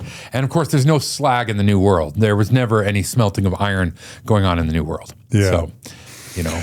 Well, that's fun. Let me, so yes, everyone, please check out the Mormon Expression episode. And if you leave Mormon Stories and never come back because you realize Mormon Expression is way better, no hard feelings. Enjoy it's dead and gone. So you're going to be jonesing for something. Then you come back to the source. Then you come back. Okay. No, well, I think some of my best work was done with you. I think that it's a progression. But you know, it takes a lot of time. It takes a lot of time to do these well. And that's a lot. It does. You know, one big difference between you and me. And I thought about this, and you know, you came in between my early years and then later years. You did a lot of heavy lifting I didn't do. In other words, I really did design Mormon Stories for sustainability. And what I mean by that is, I mean, at the time when I was doing Mormon Stories, I was starting a nonprofit, getting a PhD, raising 4 kids, you know, like, it was not easy to do all that at the same time. So what's easy? You find experts and you interview them. Well, and then what's easy? You just let them talk and you don't ever edit. You know what I mean? And so much of Mormon Stories was just out of necessity for, like, if I'm going to do this for 10 years or 15 years, I got to make it so I don't get burned out. But you studying 50 hours for a single episode, that's a lot of heavy lifting. That is hard to sustain just in terms of the time investment, but then it could also burn you out emotionally and intellectually, right? Yeah, I don't think burnout. Well, before we talk about burnout, I want to say you're doing yourself a disservice. We had two different approaches. I became the personality in the center of Mormon Expression. It was about me. Which is okay. I mean, a lot of things are that way. But you, like you said, were about giving a voice to the spectrum. And I'll compare you to Doug Fabrizio. I think you're a much better interviewer than Doug Fabrizio. Doug Fabrizio pisses me off because he'll always go off he'll start asking a question, then he'll give an exposition, then he'll say, talk about that. Like with Doug, you just shot your load on it. I don't know what you want them to say, but you always let these other people, and you gave them a place where they were safe to say their opinion. Some wackadoodle nuts you've had on the podcast, and the wide spectrum, and that's a particular talent that you have, and you might think it's easy because you've done it and you've forgotten how much work it was after all these years. But I don't. I think they're somewhat apples and oranges, the two podcasts, and I think that yours has more staying power and is more influential. And I don't mean that in any sort of negative way. They're just different things. But because you really honestly are open to people telling their story, I think that's what's given it its staying power. And it adapts, it grows, it changes as the church grows. Well, burnout, I enjoyed doing that research, but not all the episodes were in that depth. So the ones that hit are the ones that had a lot more research behind them. But I was raising kids. I had my regular job, and I enjoyed doing it. But it's kind of unsustainable. You know, when I had the studio, people would volunteer, but what I needed somebody was to sweep the floor. Nobody would sweep the floor, so I had to sweep the floor. And that's sort of the central problem of volunteers. They want to do this sexy stuff, but what you need, kind of like we were talking about with the farm, you need somebody to muck the sheep. You need somebody to sweep the floors. And eventually you say, like, why am I sweeping the floor? I could be doing other things with my life. Yeah. Let's talk about, as you look around this room, we've got a 4-camera setup with 4 microphones and lights. And how many people are in this room right now besides you and me? Well, we have a producer who someone joined us remotely. Is remote, yeah. Hey, Julia. But I mean, there's no one here but you and me. Yeah. And that's become a choice because people are so hard. Yeah. And one of the things I'll never forget is when Mormon Expression went through some public, mutiny or tension with former panelists. Yeah. And we don't need to even talk about that specifically or relive it, other than I just want to ask you, what was it like to deal with people and to work closely with people, to team with people, and then sometimes just have it all blow up? And how do you reflect on what it's like to have interpersonal relationships in this space, the good and the bad? It's a great question I've thought about. First of all, for any of the conflicts, I don't hold any grudges whatsoever. And I'll tell you, there's two reasons. People who are successful in a creative endeavor, and this is a creative endeavor, musicians, artists, authors, they become successful in large part by staying true to their vision. But they also become successful by collaborating with other people. And there is inherent tension in those. There is nobody who's done anything even remotely successful that hasn't had conflict. It's inevitable because you have a vision and the people come on and they have a different vision. And there's times when you're the creative head that you have to say no. And there's times you let them do it and it fails. But it's on you. So that's part one. Part two is if you're going to put your face on the internet and put a microphone, you have some sort of ego, everybody who does or savior complex, well, whatever it is. Yeah. There's some people who are full on, malignant narcissists who just want to dominate. But you have to have some confidence to get up on stage on an open mic with your guitar. Right? There's a certain ego that needs to be involved. I don't mean this in any sort of negative way. It takes that to be successful. So being successful in an endeavor is sort of the opposite of humility. So there is going to be conflict. There's going to be a bumping of those divisions. One thing I admire about you is you and I we've had conflicts over the years, yeah. And I just think it's part of what it is, and it's part of being human. Like I often joke, but not really. When it was at the height of its popularity, I'm sure you still live this, you're running into people all the time who recognize you, who want to come up.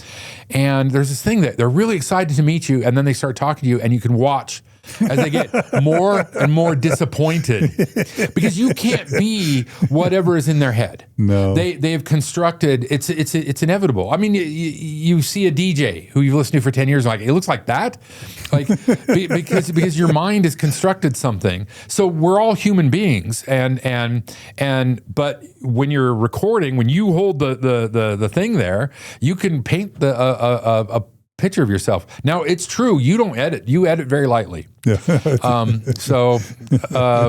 I've complained about it over the years, haven't I? No, it's abusive. It borders on abusive. I think it's a great question, and it does happen, but it's part of the journey. It's part of being a human being. Okay, I love that analysis, but now talk about what it was like, or can be like, for you emotionally, when people you really cared about, you gave them a shot, you gave them a platform, you trusted them, they trusted you, maybe you shared special intimate moments together, and then all of a sudden they're turning on you, shit-talking you, maybe even trying to destroy you, or take your audience away, or use their proximity to you to try and bring you down. What did you experience that? And if so, how was that hard? How did you process that? Yeah, it's hard. But again, I have a lamb, this little dude. He has figured out a way to get out. I don't know how he gets out. And what he does is, he's fairly tame, is he gets out, and then he runs to the gate. He knows where he's going to get back into his mother and stuff. And he runs to the gate, and then, but because the grass outside where there's more green, the grass is literally greener. So he bleats, because he wants to get to his mom, and then he eats grass. And then and I can be mad at the lamb for breaking out of the cage, but he's a sheep. Like, that's what sheep do, right? Like, so yes, there's difference in creative vision, and if I say no, you can't do that thing, or sometimes what happens is this is probably more likely in some of these situations, is you let them do what they wanted to do. Yeah. And it doesn't pan out the way they thought it would. Yeah. And it's a human trait to look for blame. Because when you hear, like, somebody like me or somebody like you, there's a long history. Like, I was on high school debate teams, and I did everything extemporaneous, and I am well studied in how to project my voice. Like, so even though it sounds like I'm just like bullshitting about Mormonism, there's a lot of work that went into getting me there. And I think sometimes people would come on and not recognize that. And the advice I would give to everybody who would talk to me is, they would want to get on, and they would see the being on the camera, and they would see that point. And I would say, you got to do the work. You got to bring something. You have to do the homework.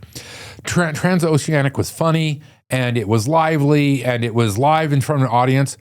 But there were a lot of hours of me just reading manuals on shipbuilding and history of, and I think sometimes that failure that people would run into, because what they did wasn't funny. My podcast can be pretty humorous. I don't take myself too seriously. And, I was always the wingman, kind of the fat, funny guy. If you want attention from women, you either need to be handsome or funny, that sort of thing. But people would come on and they'd be mean. They'd be cruel. And even though the stuff, if you listen to Mormon Expression, it skirts the line, but it's very, very rare that I attack people. And I think sometimes I'd have people come on, they'd go there, and that would go dark. And then they would get kind of angry that it wasn't working. Why was this not going? There were times I even set up whole podcasts for other people, but they weren't getting the attention that mine was. And then they might say, well, why aren't you giving the attention? Why aren't you giving as much attention of yours? Well, that's a fair criticism, but the answer is, well, I got to make dinner for the kids. You know, I got to go to work at 8 in the morning. So yeah, it just is, John. It just, that's the nature of what's going to happen. Was it tough to cope with this feeling of betrayal? There was some of the people who spoke negatively. There are some things that I have, and I will never release them. That meaning I have the proof that what they said wasn't true, and that's good enough. That's good enough for me. There was one guy who crashed out, and he said some things that were flat out not true. And I just let it slide. I never rebuked it, never. And he's gone, forgotten. Something that may just be my impression, but I'll just give you my impression. There were entire communities of, let's just say, progressive Mormon feminists or ex-Mormon feminists or progressive Mormon scholars and historians or just online communities and various groups, this critical mass of people, and I knew most of the players, and there would be semi-predictable contingencies or reactions depending on what was or wasn't said or done. In 2026, from my perspective, although that's almost totally gone, it's really bizarre now. Like this idea of like, oh, if you say the wrong thing, there's going to be this massive backlash. That was absolutely the environment, let's just say 10 or 15 years ago, where we're always on our toes to like say the perfectly, politically correct or woke or sensitive or enlightened thing. Yeah. And I think that a lot of those people just became ex-Mormons or ex-Mormons and got sick of paying attention. Yep. And Margie and I always say, congratulations, you graduated. And I know you've talked about that a lot. But it's weird, that whole critical mass community where we knew almost everybody is kind of moved on. It does. And also, the zeitgeist of the time, like pride parades are under threat. LGBT and the trans community faces real discrimination. And I think that there was a time, say 10 or 15 years ago, where it seemed like that was victorious. And at least I sound like I'm always criticizing the right. It was a problem with being woke and language policing and things on campus of what you could and can't say. That happens on all sides. And I think also Facebook does not have the kind of influence it did. So there were times when these communities would form, and I would say, and this is one of the problems with ex-Mormonism, you can't form communities form around a central value or a central thing. Like these are people who knit, or these are people who bowl, or people who are flat earthers, right? You have to have an idea. But if you form a Facebook community that's based on a very negative, like the criticism of the patriarchy, or that women need to be put in their place and go back to trad, those are inherently unstable communities. They will always pull apart. I believe you have to have a positive value to center around. And because if you do it around a negative value, those communities get torn to pieces. And I saw the rise of some of these communities that became very, in Facebook, this is like 2013, 2014, they got to be very, that you'd have one group brigading and policing another and pulling screenshots and doing things. And there was just people who didn't have anything better to do. I know some of these people, some of them. The point was to create strum and drang on Facebook.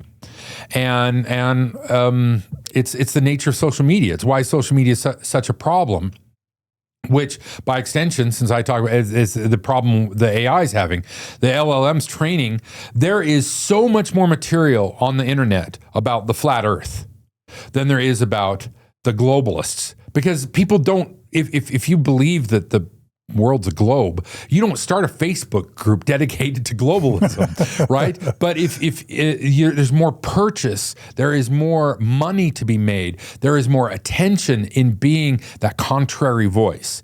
So sometimes if you're the big dog, you're Mormon Stories, you're the big podcast, there's a certain amount of cachet that can be developed by just attacking Mormon Stories, and that comes and goes.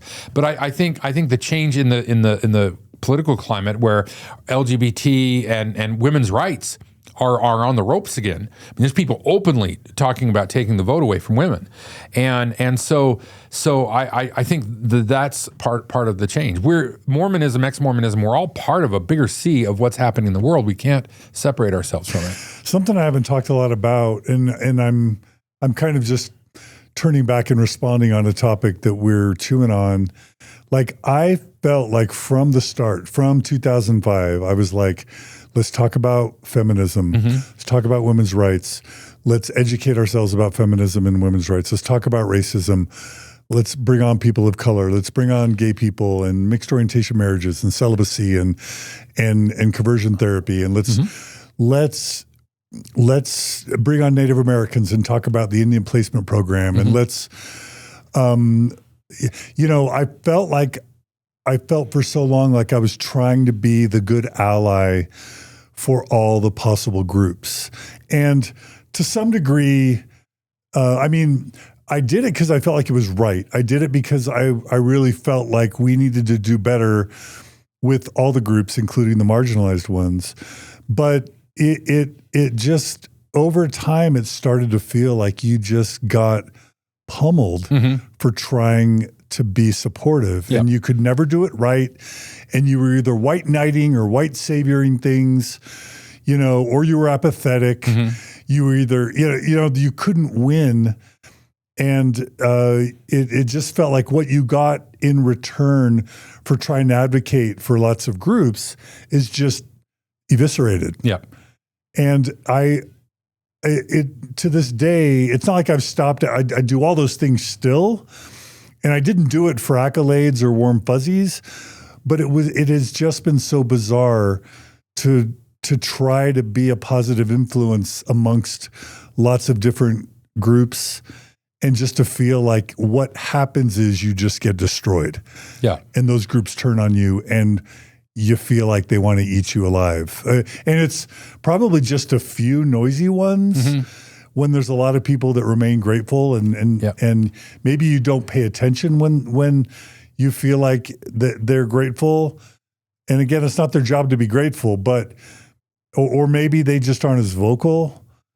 But that, I feel like we're a little bit past that because so many of these communities, they probably cannibalized themselves, honestly, and burned out.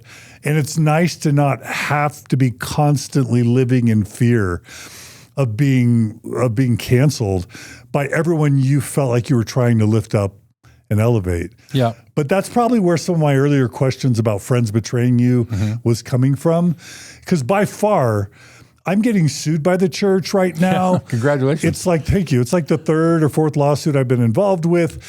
There's plenty of apologists who have attacked me over the years.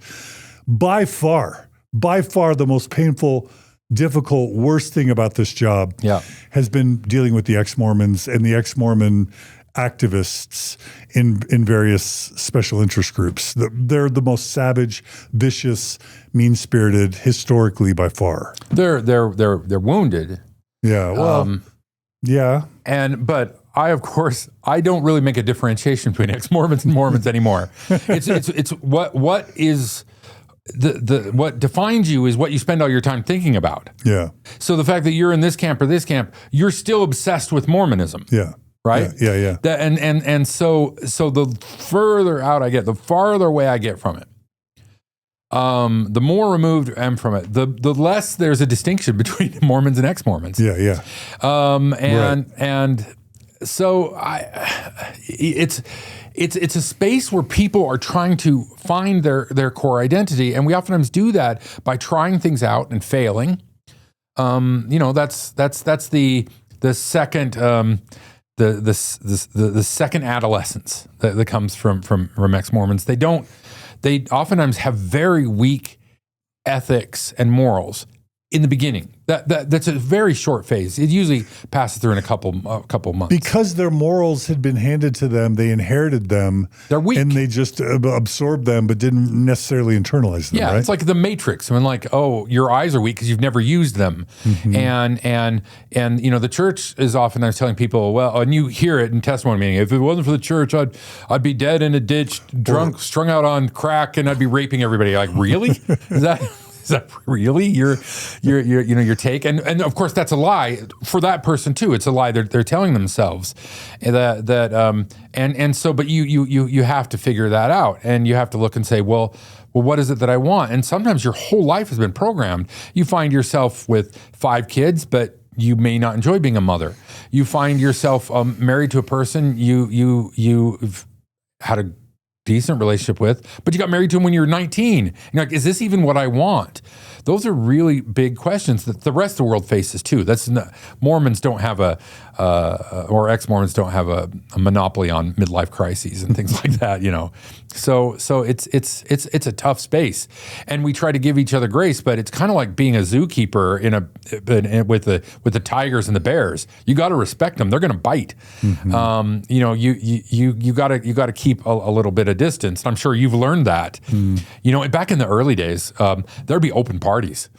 I had a solstice thing at my house that day. We had 30 or 40 people there, of which a couple were our old friends, ex-Mormons who moved out to Oregon with me, and we were saying that. We said, yeah, we used to just open our house and post on Facebook there's a party. I remember. And my friends were like, yeah, we did that too. And the people were like, what?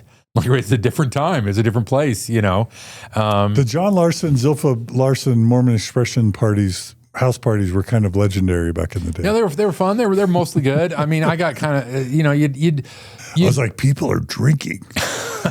Whoa, he has a tattoo. That's bad. We went streaking at one. I remember that. They were good. They were useful, but there's always predators, and that's what kind of got me there. There are people, both men and women, that would look for vulnerable people, usually to sexually exploit. That wasn't the norm, but it was something you had to keep your eye on. I don't, and that happens at church. That happens with the Boy Scouts. That happens. So I don't want to vilify the ex-Mormons. That happens outside Mormon paradigm. But when you have a vulnerable population, it will always attract predators.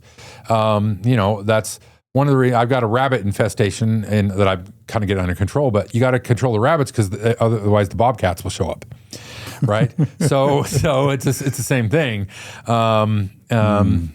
Yeah, it's an interesting little toxic community by its very nature. So, in an era when there's social media is on the rise, and so is depression and anxiety and loneliness, and religion generally is on the decline, except for 20-something men right now. Obviously I tried to create like the Oasis communities or the Thrive communities. You created a community called the Living Community. Yep. Probably before, I think I had the idea to do a secular community, but I hadn't been kicked out of the church in time to beat you being out the gates trying to create a secular community. And you did it here in Salt Lake City. Yeah. I don't know that you've ever told that story, or I don't know that I've ever really heard, and it doesn't have to be long, but I would love to just hear a little bit about your experience trying to create a secular community with ex-Mormons. Well, you have to remember, because you started in the podcast world and sort of gravitated towards that. I started in the community building world. With Calm, right? Yeah, and that sort of stuff. And dear, deep friends that I have. Matter of fact, after this, I'm going to dinner at a friend's house who I've known for 15 years. And some of these relationships there were some very close, one might say trauma bonded, but we didn't process it at the time as trauma. So I think that's unfair. But so that connection and what really compelled me forward when we talked about the podcast is I started talking about the history, but I discovered this world of pain. You and I have talked about this, and my experience in the church growing up was mostly positive, somewhat mediocre. I didn't start seeing real problems, so I got to BYU, and then I started meeting yahoos. But, like I said, I grew up in a working class neighborhood, and the church was a positive, but it wasn't like Provo where they were using it to lord over people. So that sense of being lonely and needing a community was always a big driver for me.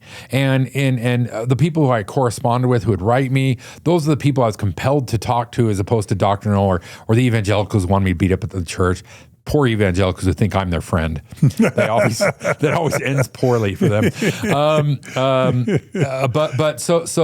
We set up this little community, and because a lot of people leaving religion are very averse to religion. Zilpha and I started going to the Unitarian church, and I'm a Jack Unitarian kind of. Not downtown, right? The one over Fort Union. It was way before then. We were still going. This was like 2004. We were still going to a Mormon church, and we went to the Ogden Fellowship. Oh, okay. Because I saw the value of having a community to help raise children, and having that structure, and I've been off and on hanging out with the Unitarians, and the Unitarians basically you have to believe that, like the fellowship of human beings and supporting each other. Basically, Unitarians are all the good parts of church without any of the other stuff, but they're human beings still. So, they bring that along. But a lot of ex-Mormons are even adverse to that. They don't want anything to do with organized religion.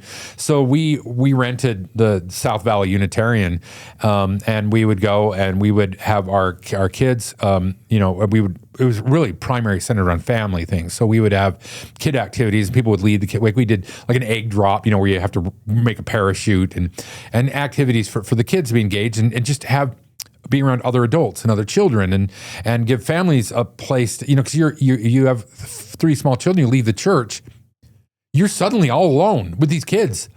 So we were trying to set up a community, but we ran into a couple problems. If you don't have fear of heaven or stuff, it's hard to get people to actually donate money.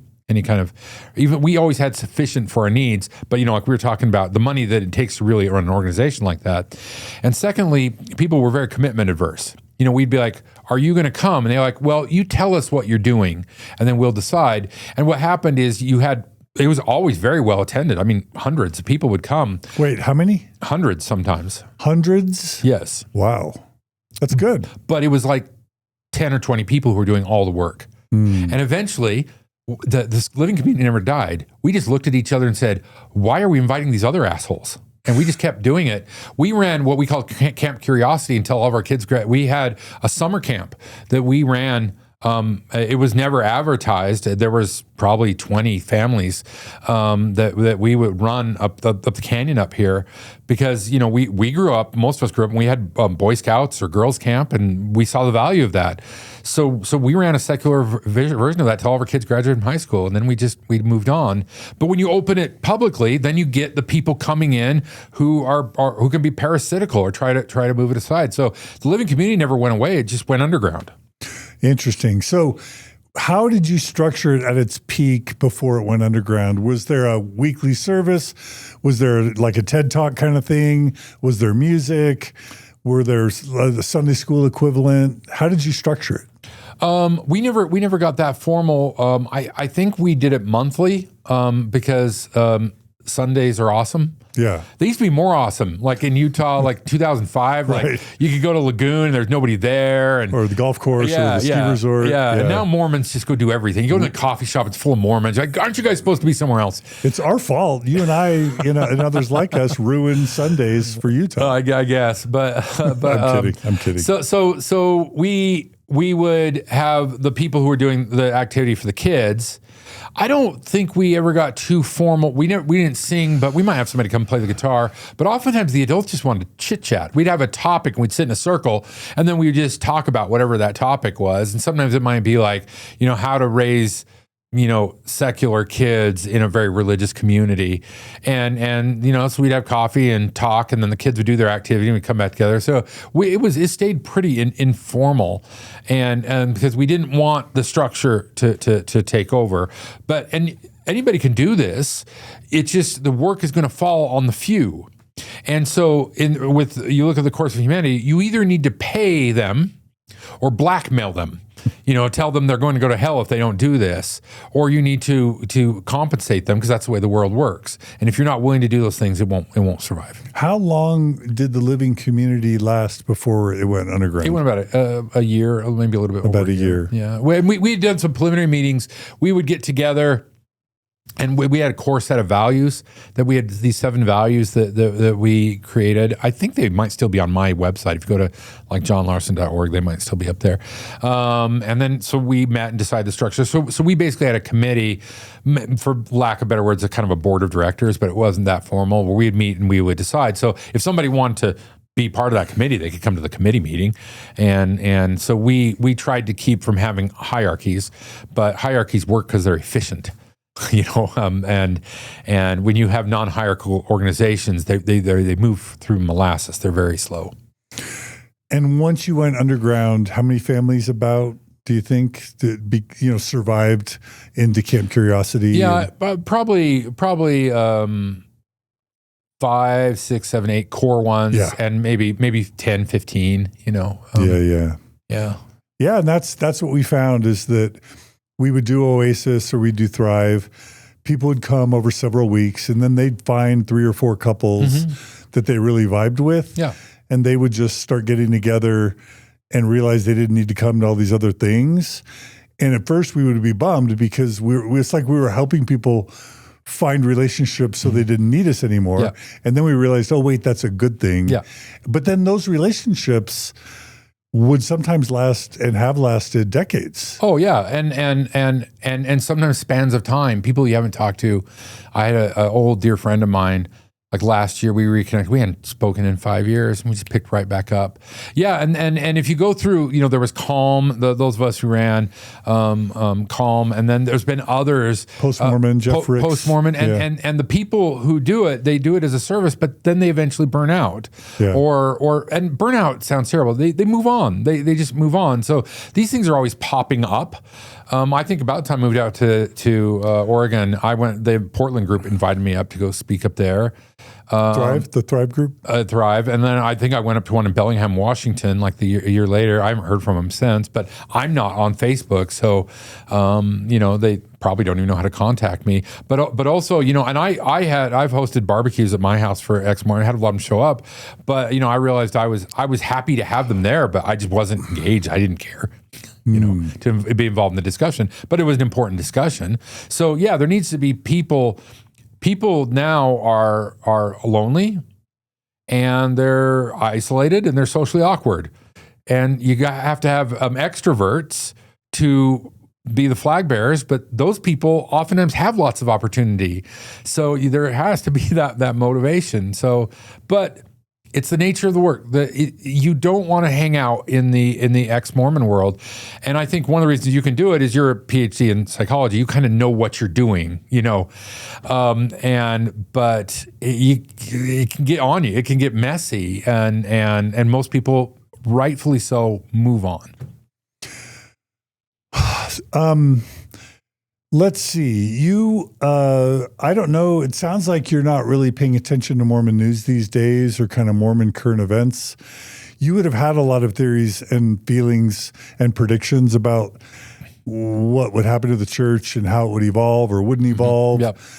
Are you paying attention at all these days? And if so, do you have any commentary on where the church is in 2026? It surfaces, every so often. Like I think I still get email updates from the Tribune. So obviously it's email, so I'm flooded with email around, so I miss half of them. And then sometimes things will pop up. Like on Reddit, I'm in the Utah group, but I'm not in any of the Mormon groups. So I'll see sometimes. So if something but I'm also in the Washington State group and the Oregon State group, and so it's part of a bunch of threads I subscribe to. So things pop up. Like I saw when they did your lawsuit, but I think New York Times covered that, didn't it? I don't know if it got national coverage when they sued you. Yeah. I'm using past tense. It's an active lawsuit. Yeah. Yeah. So you can refuse to talk about it if you want, but no, I don't mind talking about it. The church is what the church is. When you select, there's a problem in the United States, actually, the globe right now, And it's quite funny. You can see it with organizations like Intermountain Healthcare. All the MBAs that are being cranked out, and I'm an MBA. I went through business school. They're being trained in sort of this capitalistic market philosophy, right? That's predominant. I don't even know of any business schools that are teaching any other different ways.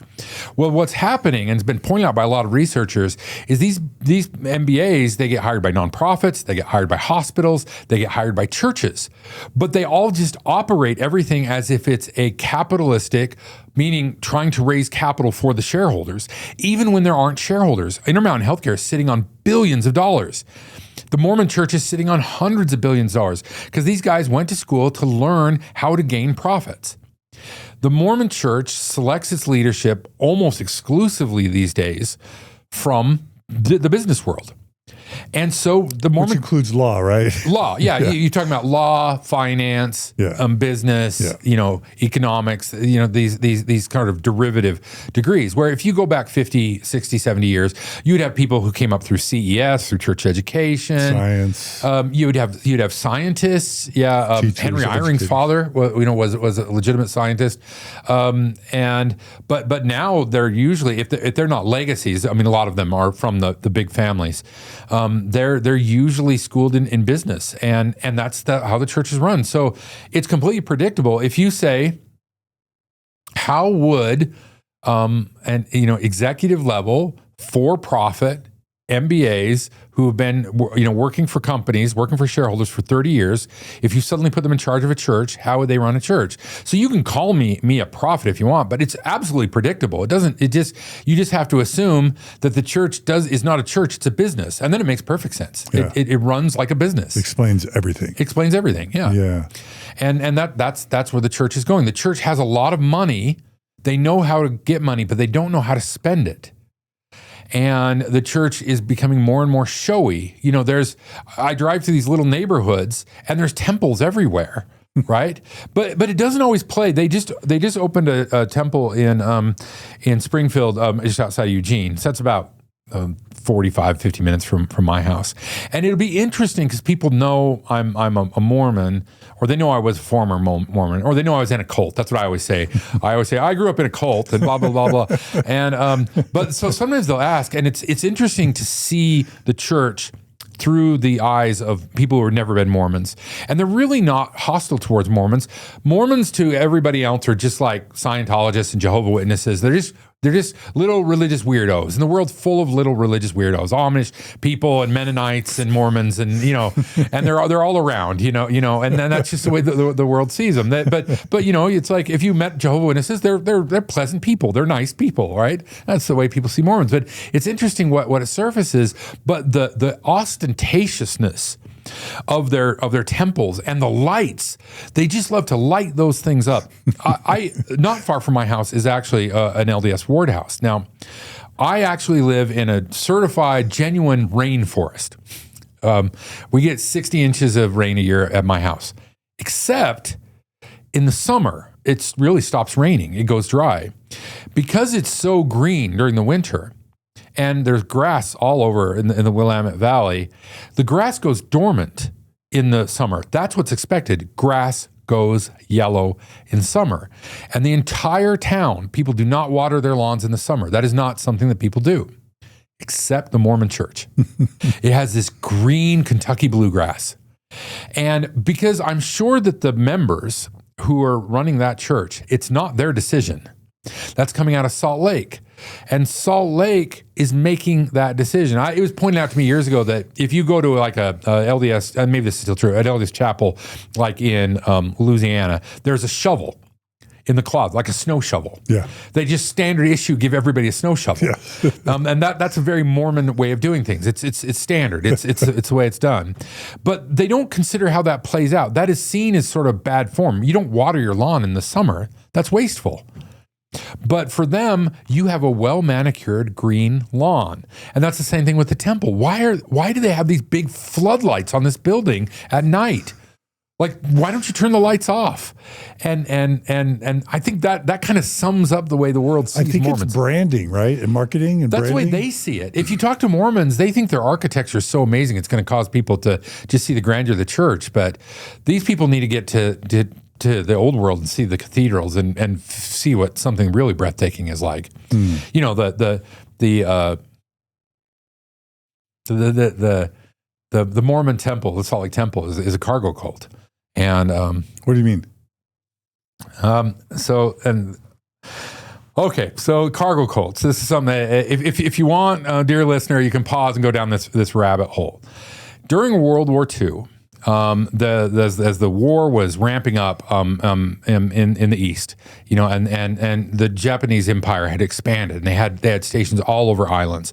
So we were getting ready, and we started island hopping. And you know, the Bataan Death March from the Philippines, and fighting this grueling war to try to take back this territory from the Japanese Empire. Well, in I think it was Papua New Guinea, they had refueling stations, supply stations. So the Americans sort of parachuted in, bulldozed this big area, made these airfields, build air towers, and they started just moving tons of cargo as a staging ground. And you know, the natives, who were perfectly evolved to the environment they lived in, right? They saw this thing, and there was all this cargo coming in.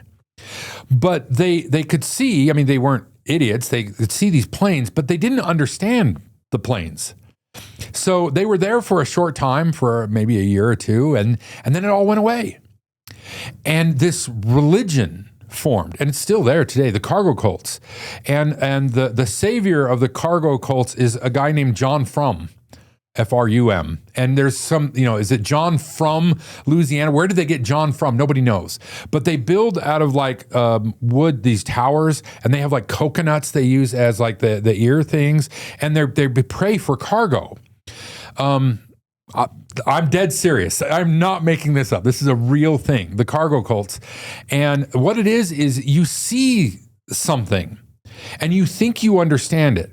And this is happening, there's so much scientific illiteracy today. I believe we've entered the second dark ages. And so people see science, and when I watch TV shows like Netflix, whenever there's science talk, it's all bullshit. It's people who don't understand science who are trying to sound scientific. And the Mormon temple is a cargo cult. They took these cathedrals and they built a version of it. But if you know anything about architecture, it's a monstrosity. But now it's fascinating because it's a monstrosity, right? It's this neo-Gothic weird thing, but I think Mormons sometimes, because it's theirs, it's their family, it's their temple. It's meaningful, it is beautiful to them. And it is a beautiful building, don't get me wrong. But it's not what they think it is. And it's just bizarre, and it sits as this weird architectural amalgamation that's not really following a style, and it is the looking at the churches and the temples and the cathedrals of Europe, and then trying to create a version of them. And I think that happens a lot, that you kind of act like you understand something, but you fundamentally don't. And by the way, this is not a Mormon. This is a problem for all of us. We're all joining cargo cults all the time, where we think we understand something, so we do it, but we fundamentally don't. I know that's a lot of leaps there. Are you following what I'm saying, Mr. Yeah, Dehlin? that's fun. I've never heard of cargo cults before, so thanks for introducing the concept. Yeah. I think it also speaks to the bigger problem in Mormonism and the world writ large. The world is very large, very complicated, more so than any of us can understand. And we tend as human beings to retreat we like to build little mini worlds. It's easier. When I was full in Mormonism, it was an easier way to view the world because it compartmentalized it. All the world's not Mormon, but we're supposed to convert them. This is the stone cut out of the mountain that'll roll forth and fill up the world. What about Asia? We're going to get the gospel to them. And what do you have to worry about? You don't have to worry about that stuff. Just you don't drink coffee and you don't drink beer and you don't have premarital sex and you do this and you get married in the temple. and people retreat into Star Trek or World of Warcraft or Magic the Gathering, and we keep doing that because the world itself is dirty, messy, complicated, heartbreaking. And we have a tendency to want to construct these little worlds. And we're seeing a lot of that today where people, don't want to deal with the realities of climate change, with the realities of politics, with the realities of what capitalistic pursuit is doing to the world. We don't want to deal with the reality of disease and plague and all that kind of stuff. So we retreat into worlds. It's easier to be progressive Antifa sort of person. It's easier to be MAGA than it is to confront the world as it is. And that's what Mormonism, that the question you've asked and imply is where am I in my journey? And the further away I am from the church, the more Mormons and ex-Mormons are just not special. The message I have for you all is you're not special. And that makes you very special. Because that means Mormonism is not this weird anomaly that you have to retreat from. It's the same thing that everybody is doing all around the world. This is just this version. This is 31 flavors. This is one of the flavors. But the battles of Mormons and ex-Mormons are the same battles between the Orthodox and the progressive Jews. It's the same battle between the Orthodox and progressive Muslims. It's the same battle. It's the same thing writ large. And what I wish humanity would do is embrace that and recognize, whoa, there is a consistency to all of this. We are not actually that much different. That what's happening in Gaza mirrors what was happening in Germany in the 40s. That you're talking about genocide, and which side is right and which side is wrong. It doesn't matter if you're the one getting a bomb dropped on you. You're getting a bomb dropped on you, and I love that the 10 Commandments, which they want to publish and put in buildings, do it. Because it doesn't say, kill your enemies and love you. It just says, thou shalt not kill. It's very straightforward. Don't kill. Yeah. And then everyone comes in and says, well, you can kill in these circumstances. That's not what the 10 Commandments say. It says, don't kill. Yeah. Yeah, I'm down. They're actually pretty solid. They're pretty solid. Don't covet, don't lie, right? Yeah. Don't steal. Don't have graven images. Like that, it's pretty easy. Like you don't make statues, I love it. Let me ask you just some hot takes, because I follow current events pretty decently. So we're going to stray outside of Mormonism for a second, and none of these questions are asked from a partisan perspective. Yeah.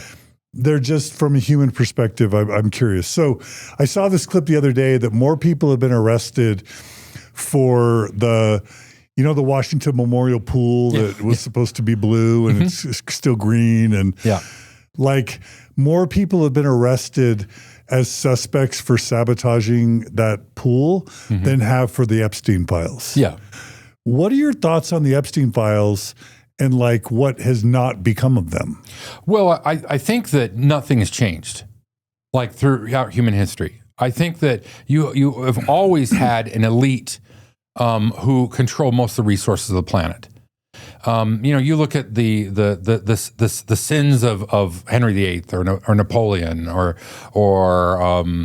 Caesar or Louis the 15th. Yeah, countless Chinese emperors, and so this is an instance of very powerful people.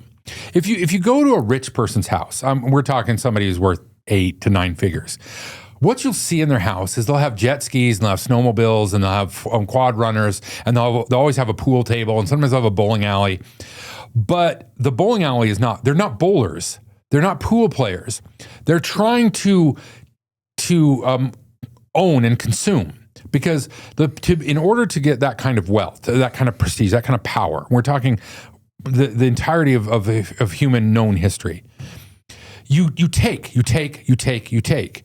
And so the fact that they have harems of children and whatever other crimes, this is nothing new. This has always been happening, and it always will be happening. You can't cut the head off the Hydra. Epstein is just one of many people like this throughout history. It's sad but true. So yes, we don't have the mechanisms to go after these guys. They are literally above the law because the laws have been constructed by them. We couldn't go after the peerage. And you see the reminiscence of divine right. After the what? The peerage, the aristocracy. Oh, okay. They called themselves the peers because the problem with the aristocracy is they're always trying to kill each other. I mean, they're always like killing us peasants. So yeah, I mean, the arrests of the monument. One thing you always have to ask yourself that the media never does is you always have to ask, what's the base rate? So you say, okay, well, there's been 5 people arrested for vandalism, and say, okay, well, how many people does the Park Service normally arrest? That's the first question you ask. What's the anomaly here? Now, there's still. It seems like I'm very disappointed in the Justice Department. I'm very ashamed and humiliated by America right now, partly because. Not because of Trump. Trump's just a symptom of a great, but how quickly they were able to subvert, take the Justice Department and turn it into a department that goes after people. But there's still hope. It's not working. The Justice Department, the wheels of justice turn slowly. There were just those guys that arrested in Texas that for being Antifa, and one got sentenced to. I think he brandished and fired a gun. That's a crime, right? Should go to jail, but I think he got sentenced to 100 years. And there are others who were there. They arrested him for carrying like medical supplies, 70 years. Those are most likely going to get overturned. Without evidence that anybody did actually vandalism, but doing vandalism to that thing would be a crime. A misdemeanor. I don't think people should go to prison for that, but it's a crime. But this stuff's always happening. It's just the media, be it left media or right media, whatever, is the eye of Sauron. It goes here and it goes here, and we all follow along and follow along and follow along. It's like you were talking about me bringing up the lake 5 years ago or whenever it was on your podcast. If you go to the right places, it's never left the news media. Mm-hmm. It's just the mainstream media, to co-opt that word. They follow each other and they follow the story that gets the most clicks. But underneath the surface, it's all still there. That's the good news. Like people are talking about how expensive concerts are. It's true. Like if you want to go see Taylor Swift, you're going to have to shell out $1,000, $10,000. But there's still live local bands that you can go see for $5 in almost every town, right? Live music never went anywhere. It's still there. You just got to go find it. There's still beauty in the world. There's still love. There's still compassion. You just got to get off of you got to get off Reddit. You got to get off TikTok. You got to go find it. What's it been like to get off social media for you? Well, I got largely off. I don't use Reddit, and as a social media. I don't talk to anybody on Reddit, but I got off Facebook in 2014, so it's not good for me. That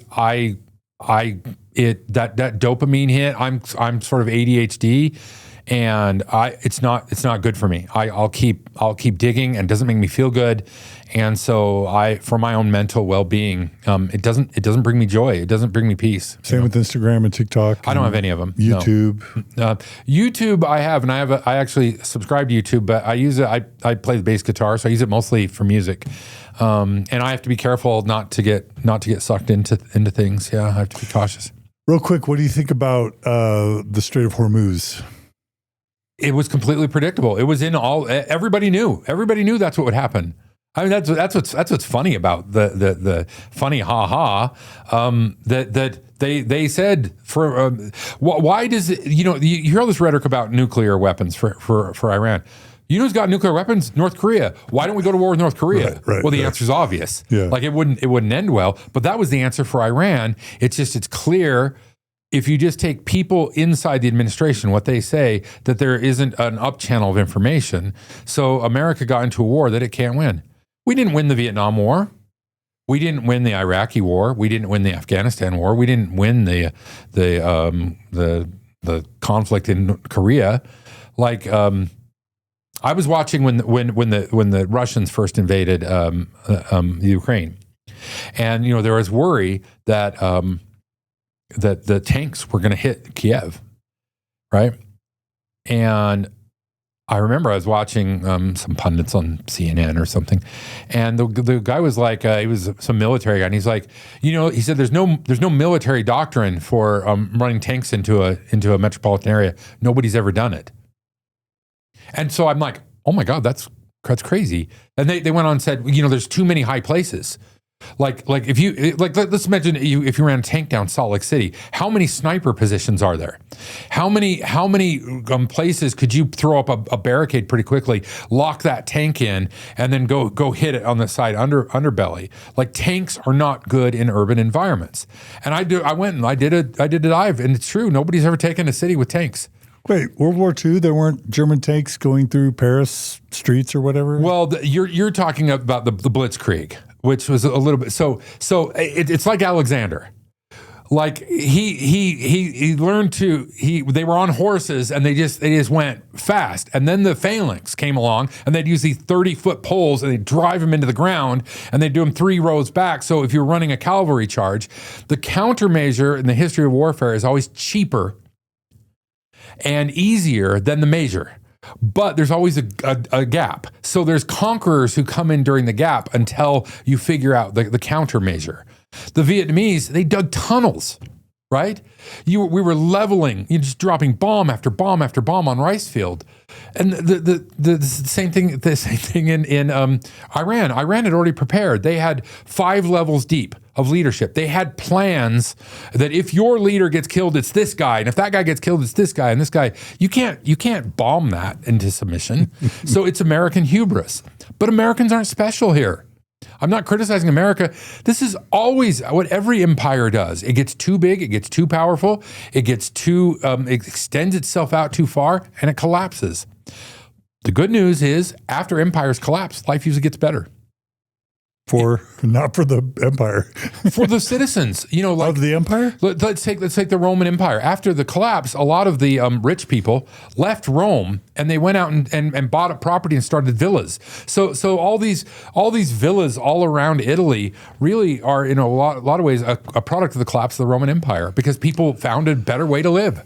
Like, you couldn't get good food and bread in Rome anymore. It was falling apart. So you just moved out of the city.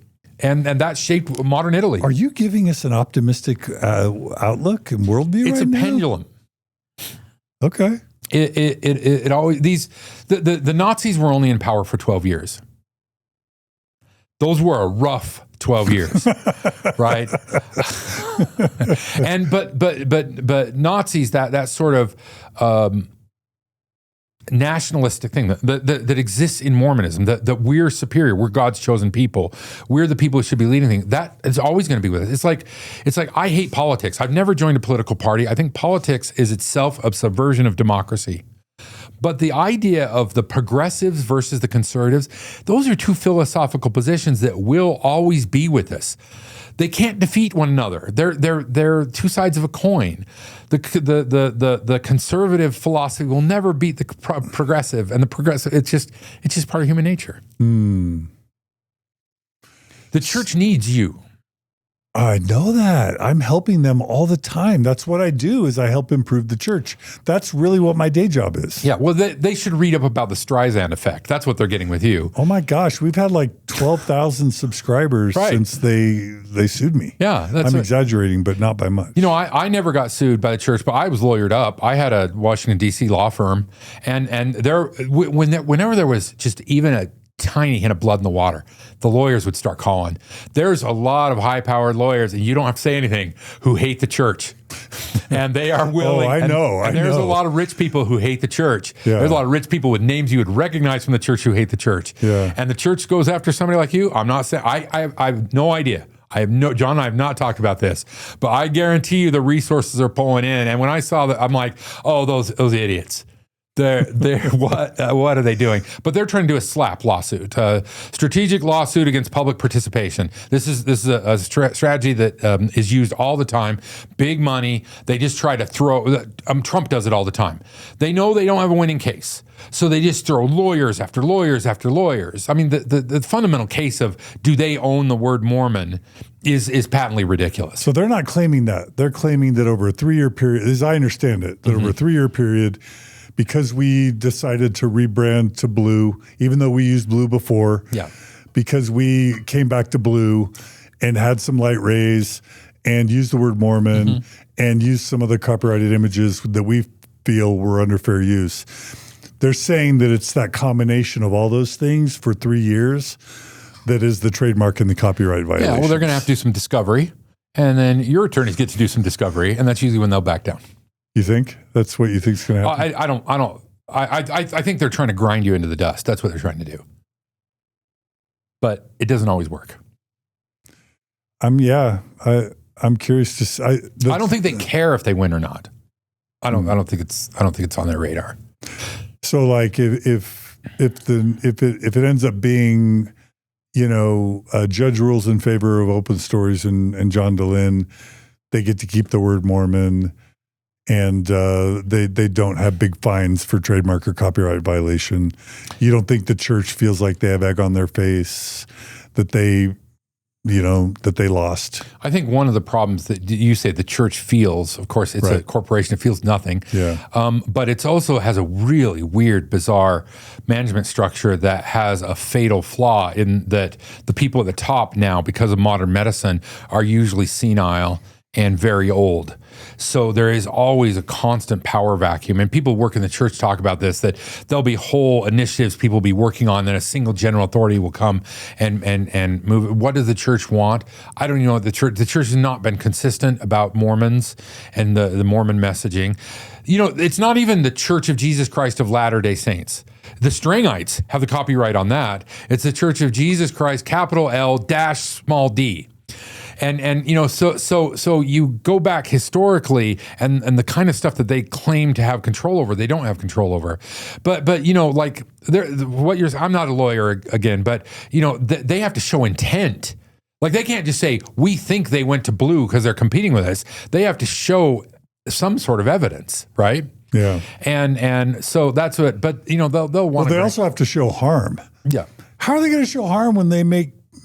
When their assets are in the hundreds of billions? I mean, I guess they could, but they're going to have to claim that a 2-employee nonprofit harmed an organization that probably increased in its net worth by tens of billions of dollars in any given year, right? Right. Yeah. It's the same thing with like malpractice. You have to show a duty to act, a failure to act, and harm that came from those. You have to show all three things in that case. This is kind of analogous to that. They'd have to show that you had intent to do this and that you gained from it.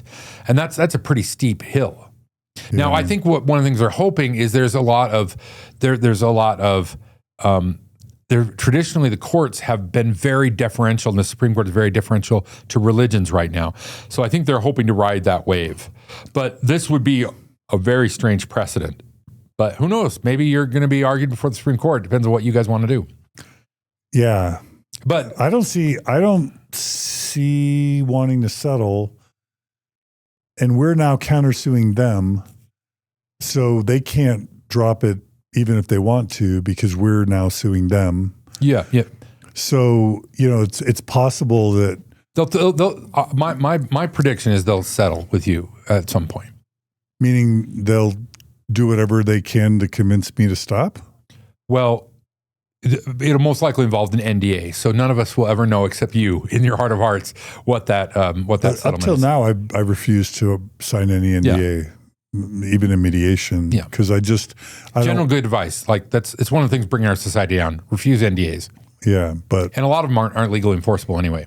Yeah. Well, it'll be curious to see what happens. But do you have a prediction? You think they'll try to settle? What if we refuse to settle? I think they'll try to string it out as long as they can. I think they'll try. My prediction: they'll try to bleed you for as much money and much time as they can. I mean, they are sitting on hundreds of billions of dollars. They've got endless pots of money. But the courts don't allow endless abuse of the legal system. But you're going to be in the Utah District Court, federal court. It's hard to say. There are some weird things going on legally right now. Yeah, that's true. The Supreme Court is overturning precedent. Mm-hmm. In my view, the whole English common law system relies. The reason it doesn't fall apart is because you have to fall on precedent. so that every judge is not making every decision. And we're in new territory on that. You can read in legal rags and legal scholars and people talking about this, that the Supreme Court has gone a different direction. Now, this isn't the first time. Dred Scott and some of those things post-war, there's been times when the courts have gone kind of hog wild. So this is not, that's the optimism. We like to think we're unique. A lot of the stuff that's going on today has happened before. But I think ultimately you'll prevail unless they wear you down, But this is my you don't think the church will feel embarrassed if they end up losing? I think if they felt embarrassment, they would have felt it a long time ago. I remember the temple in Cody, the temple in Heber, where they would just crush the community just to get what they want. Corporations do not have the church does not feel anything. The church does not care. And there's been plenty of cases, you probably covered them on your podcast, where people have given, like senile grandmother gives the entire farm to the church, and the church will go to court tooth and nail to not, even though you can demonstrate that mom was under duress and she was doing something that was not beneficial to her family. Church don't care. It wants the money. Oh, man. Because it's a corporation. It's not special. What's weird is I still think of the church as a parent to me, because when my parents got divorced, I kind of feel like the church raised me. And it was really just these nice leaders in Katy, Texas, who just showed me love. But I've somehow transferred that to the church in some weird, twisted, sort of traumatic, Oedipal kind of complex thing. Yeah. Where I still think of the church as this beloved parent that maybe somehow still loves me somewhere. You know what I mean? Yeah, it's one of the things I get quoted on quite a bit. The church takes everything from everybody and then sells it back to you, right? It takes all the goodness of people and says, this is us. But if you look at what the church actually does, it's all lawyers and accountants, right? The good that you saw is good, and it's human good, and it's universal. And when I look at, if I go hang out with some witches or some pagans or some Hindus or some Mormons or some ex-Mormons, they're all the same. They all basically have the same core values. It's just the problem we have as humans is we divide into us and them.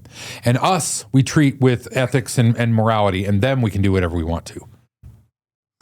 Yeah, that's right. That's right. Wow.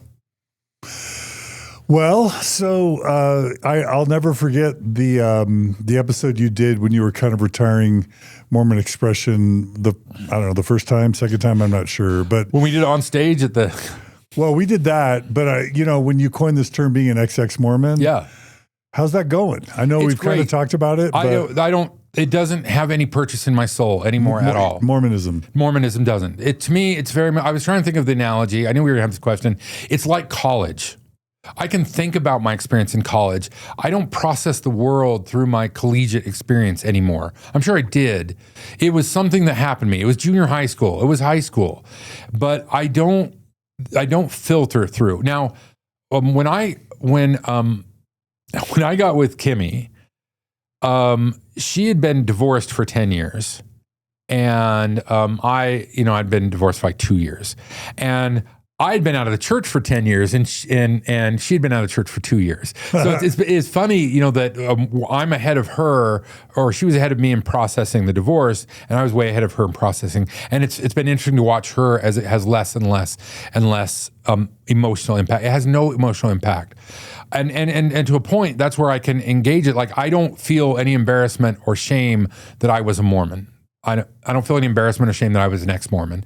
It was just part of my journey, but I can watch it. I don't identify with it anymore. I don't get any joy from watching the church succeed or fail. It's just something out there. And that's the good news. It will, time just erases it away. But the more there comes a point where the engagement, you cling on. It's unhealthy. That you need to move on. And sometimes it takes friends. Sometimes it takes therapists. There's nothing wrong with that. The only thing my wish for the world, here's what I want. Here's my message. When people leave the church, they engage intellectually, and they start using science and logic and reason, and they carefully research things like that. I think, unfortunately, once people get to the other side, they often shut that down and they just join a new identity. I wish the world would engage everything that way, especially in 2026. Be skeptical of everything. For ex-Mormons, the kind of critical thinking you apply to the church, please apply to every political movement, every nationalistic movement, every health movement, every vitamin, every workout regime, every diet. Be skeptical. That, and I think the world would be a better place if we were cautionary. I don't have faith in anything. I want to see the evidence, and I'll go wherever the evidence goes. I'm not in anybody's camp. I'm not in anybody's thing. And that is a great gift. The gift of leaving the church is you suddenly, and we said it on stage, it's the gift of being wrong. And hopefully it installs a little bit of humility. But that humility has to, I have a big mouth. I talk when I should shut up. I keep driving sometimes when I should let things go. Sometimes I speak in hyperbole. Sometimes I'm overly emotionally reactive. Sometimes my anger heckles up. And if I don't constantly acknowledge that about myself, I'm going to fall into bad ruts. You've got to recognize that you're a human.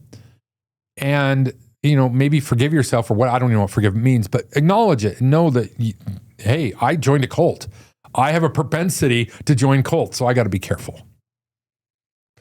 So self-awareness, be careful what you join, ask for data, go with the data, go for the evidence, be skeptical. And we're all a lot stupider than we think we are. We jump to conclude, our minds, our unconscious mind jumps to conclusions all the time. And be careful what you know. Check it all the time and check it again. Yeah. What about loneliness? Loneliness is a bitch. Stay away from that. How has your loneliness factor been in Oregon? I make effort to invite people over. We get out there. Go find whatever church is closest to your aligned values and go meet people. Go find out whatever you want to do. If you like to play games, go to the game shop. If you like to play softball, go play softball. We human beings don't do well in isolation, and the powers that be, isolated people, stressed out, anxious people make for the best consumers. The unminded mind of the corporations, they just want to sell you stuff, and the algorithms that are getting better and better want you to buy. And if you buy more because you're lonely and you're bored and you're disconnected, then they'll drive that. You have to actively fight against it. Go bowling. Go. And if you don't know what your thing is, make your thing finding your thing. Go take classes at the community college. The outreach. Go take a pottery class. Go join a bowling league. Go do all these things until you find your thing. And when you find your thing, you'll find people. And then the second thing, people are fucked up. They're going to hurt you. That's part of the game. They're going to be flawed, and you just have to say it's people. Was it hard to walk away from being a popular, loved contributor in public discourse for at least a decade, right? No. I mean, the advantage of something like this is you are out there doing something and you can see the impact. But I never liked that part. And, I've said before, I hated it once the cameras came on. I liked the radio. I thought it was more intimate. I thought people listened better. And I think when the cameras came on, it became more vanity driven. But no, I was always uncomfortable. Less substantive, right? Yeah, I was always uncomfortable with the fame. I never felt like superior or whatever. And let's say not fame, but like contributing something that means a lot to a lot of people. It is nice to have creative control, that you can flip the microphone on and say what you want. So yes, there are times where I start saying, well, do I really matter? Because you feel like you have to do something to matter. And then I have to remind myself that no, I don't. We're all 150 years, most of us are, 150 years at best away from being completely forgotten. And the people who aren't Socrates, do you think we know anything about Socrates, Jesus, Thor, whoever else? Thor? Shiva. I don't know. All these, do we know anything about these characters? No. You're going to be forgotten, and you should be forgotten. And there's a freedom in that. You don't have to fix the world, but if you can make your own little postage stamp of it better, you can have a fire pit that 20 people show up to. I think that's that you find there's lonely people. Find them. Be careful. But because it's they're it's like a dog, a pound dog. It can nip you, But yeah. No, I think it's a good point, John. Loneliness is the scourge of our day. But you're not missing being kind of like a public figure, being a creator. I miss sometimes the creative outlet and the focus. When you have a show you have to do every week, you focus. Yeah. Right. But no, I don't. And that's probably why it was easier for me to step away. I mean, I have a certain ego, of course. I mean, listen to me. But that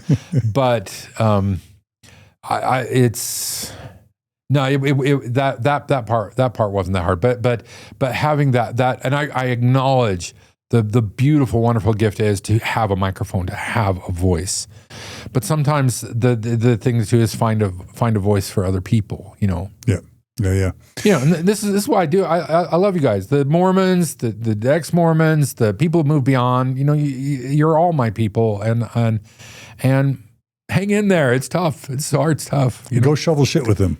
Yeah. The coop needs to be mucked out. Really quickly, I know I've asked you this before. I'm just checking in.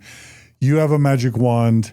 You can wave away all religion immediately, or you can wave away the LDS Church.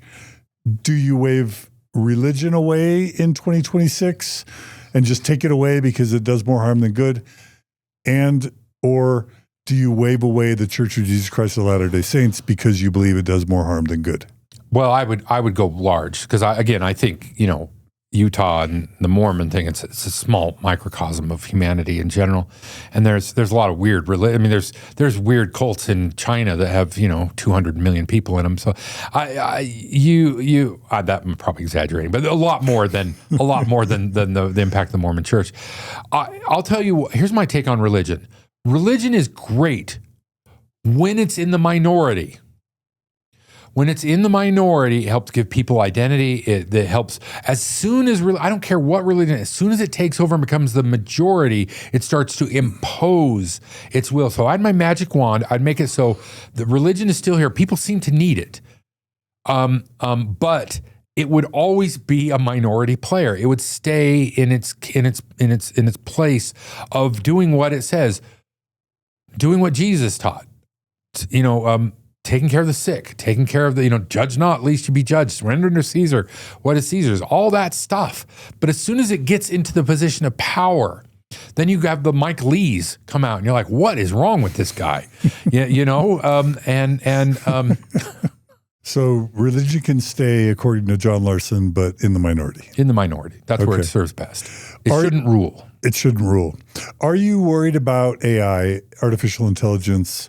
How are you seeing it play out, especially since you're in tech for humanity? Well, I'm most worried about the bubble. The LLMs. The analogy is to 3D printers. If you go back about 15 years ago, there was a lot of punditry. There was a lot of investment in 3D print, not the size and scope of this, saying, we're not even going to have stores. You're just going to walk into the thing, you're going to punch it in, it's going to print it out for you.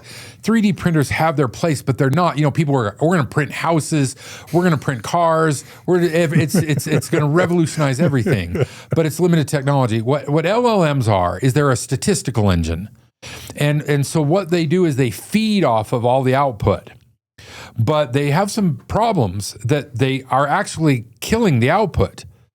And it's my flat earth problem. There is a lot more information. There's a lot more on the internet suggesting that the earth is flat than there is suggesting that it's a globe.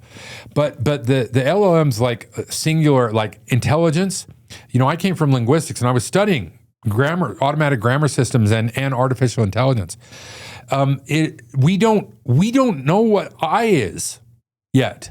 So the idea that these tech bro morons are on the verge of creating an artificial intelligence when we don't even know what it is. We haven't even settled the question if humans have free will.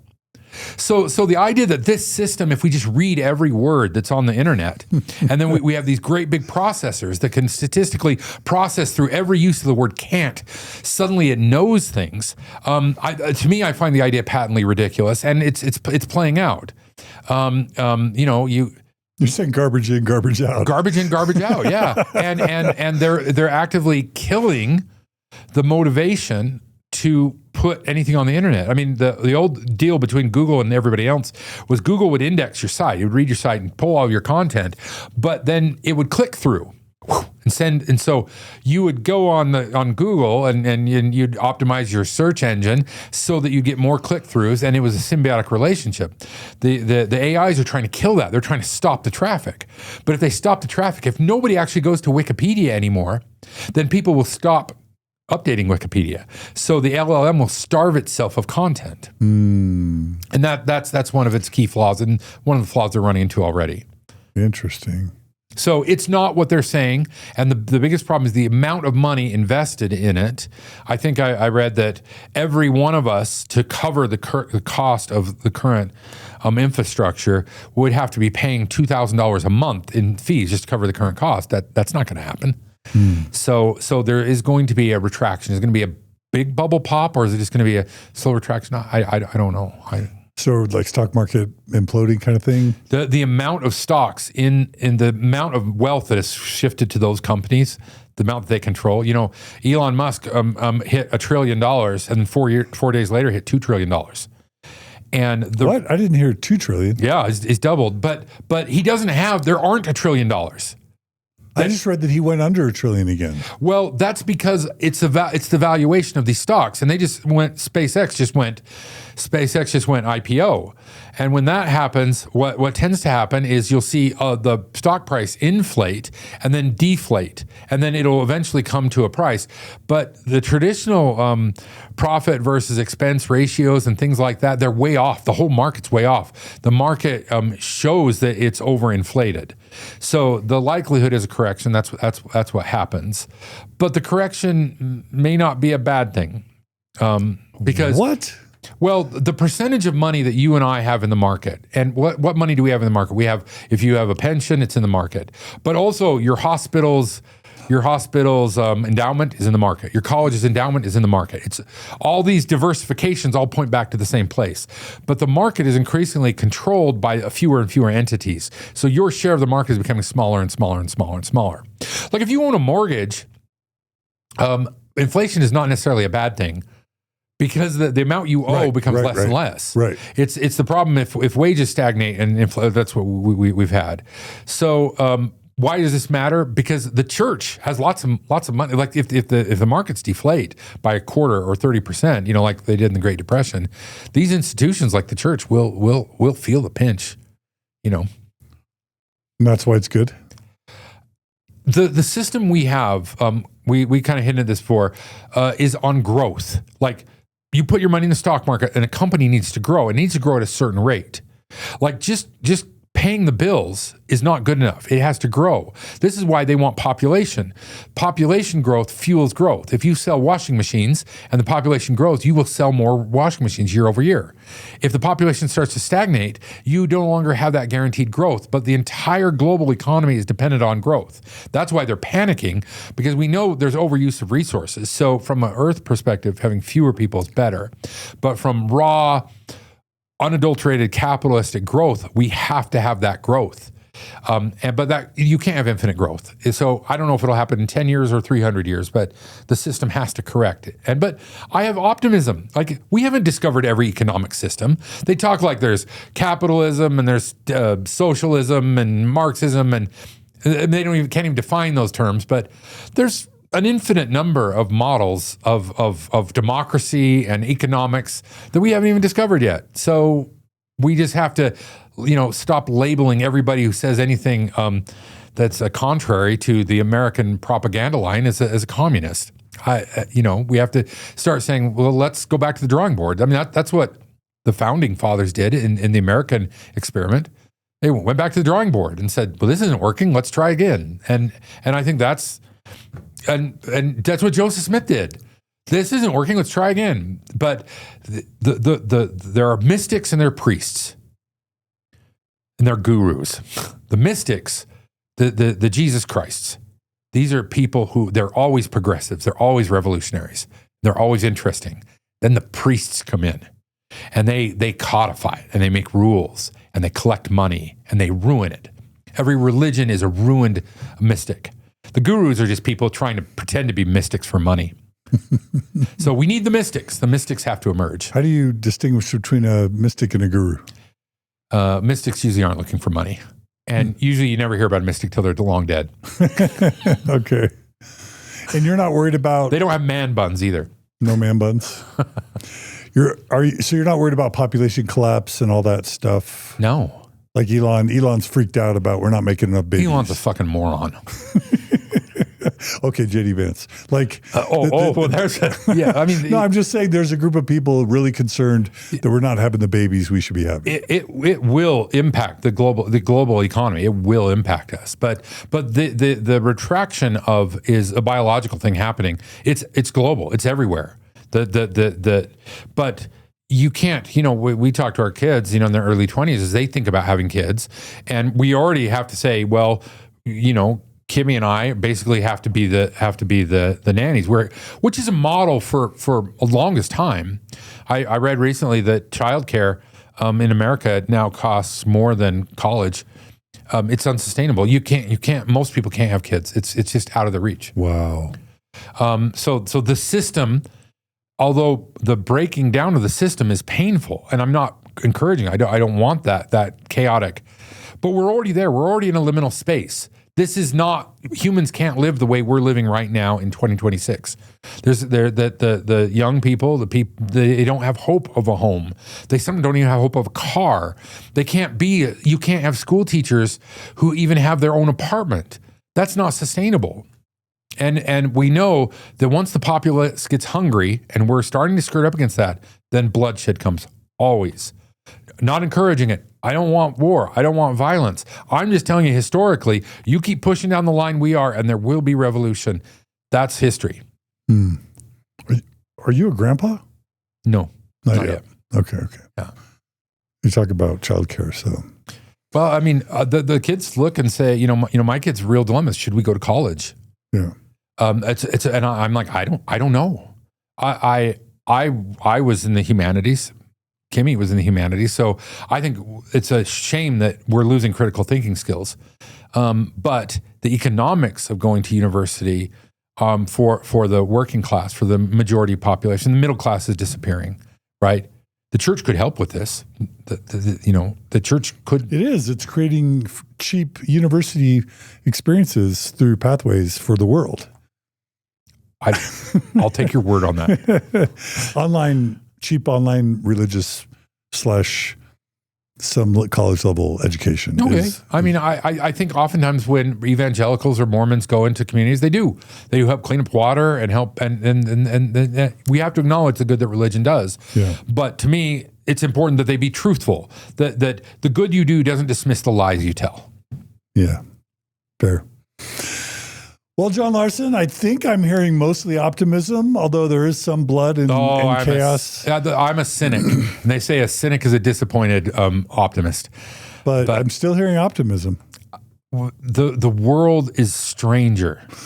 If you and I got together back in 2014, 11 years ago, and tried to predict where we'd be now, we would have never predicted this. The tale is not over. Trump and Trumpism is not the end of the story. It's hold on, buckle up. It's climate change is here. I just read that Lake Powell's dropping below the turbines in March. That's providing we are on the cusp of some real significant change. They say the headwaters of the Colorado River are going dry. The headwaters, it's going to get crazy. But you think global warming is transforming the Earth?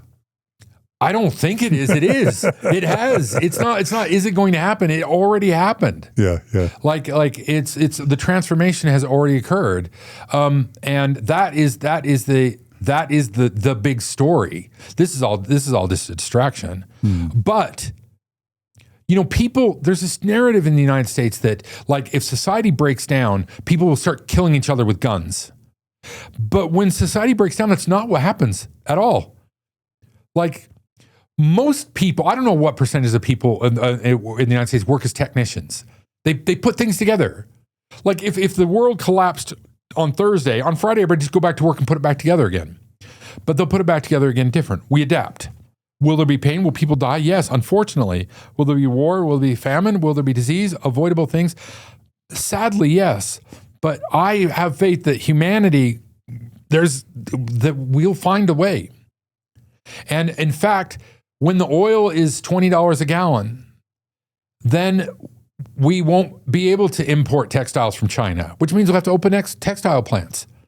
And it will be painful, but we don't know how it'll play out. It might play out in ways that are advantageous to us. It's like the church. You lose your faith, and you don't know how it's going to play out. You don't know where you're going to end up. That's part of the ride. It's part of life. We're all dead in the long run, so it doesn't matter.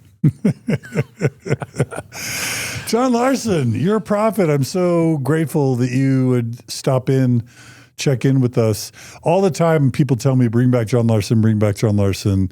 His was the only stuff I ever listened to, but I get it. I get it. So thanks for gracing us with your wisdom. Well, again, and passion. The work you've done and the heavy lifting. Does John Dehlin have a bit of an ego? Yeah, he does. But I'm proud of what you've done. I'm proud that I was a part of it. And again, these people who I may have had conflicts, I'm proud of what we all did together.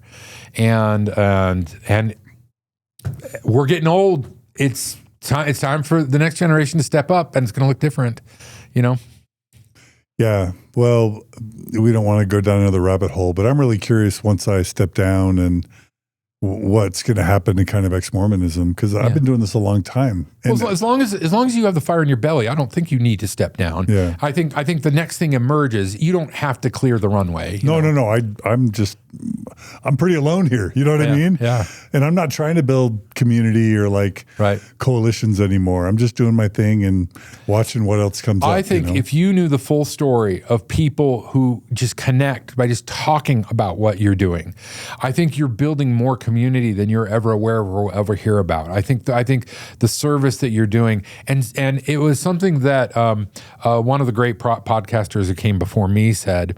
He said, I have to take the arrows so that my kids don't.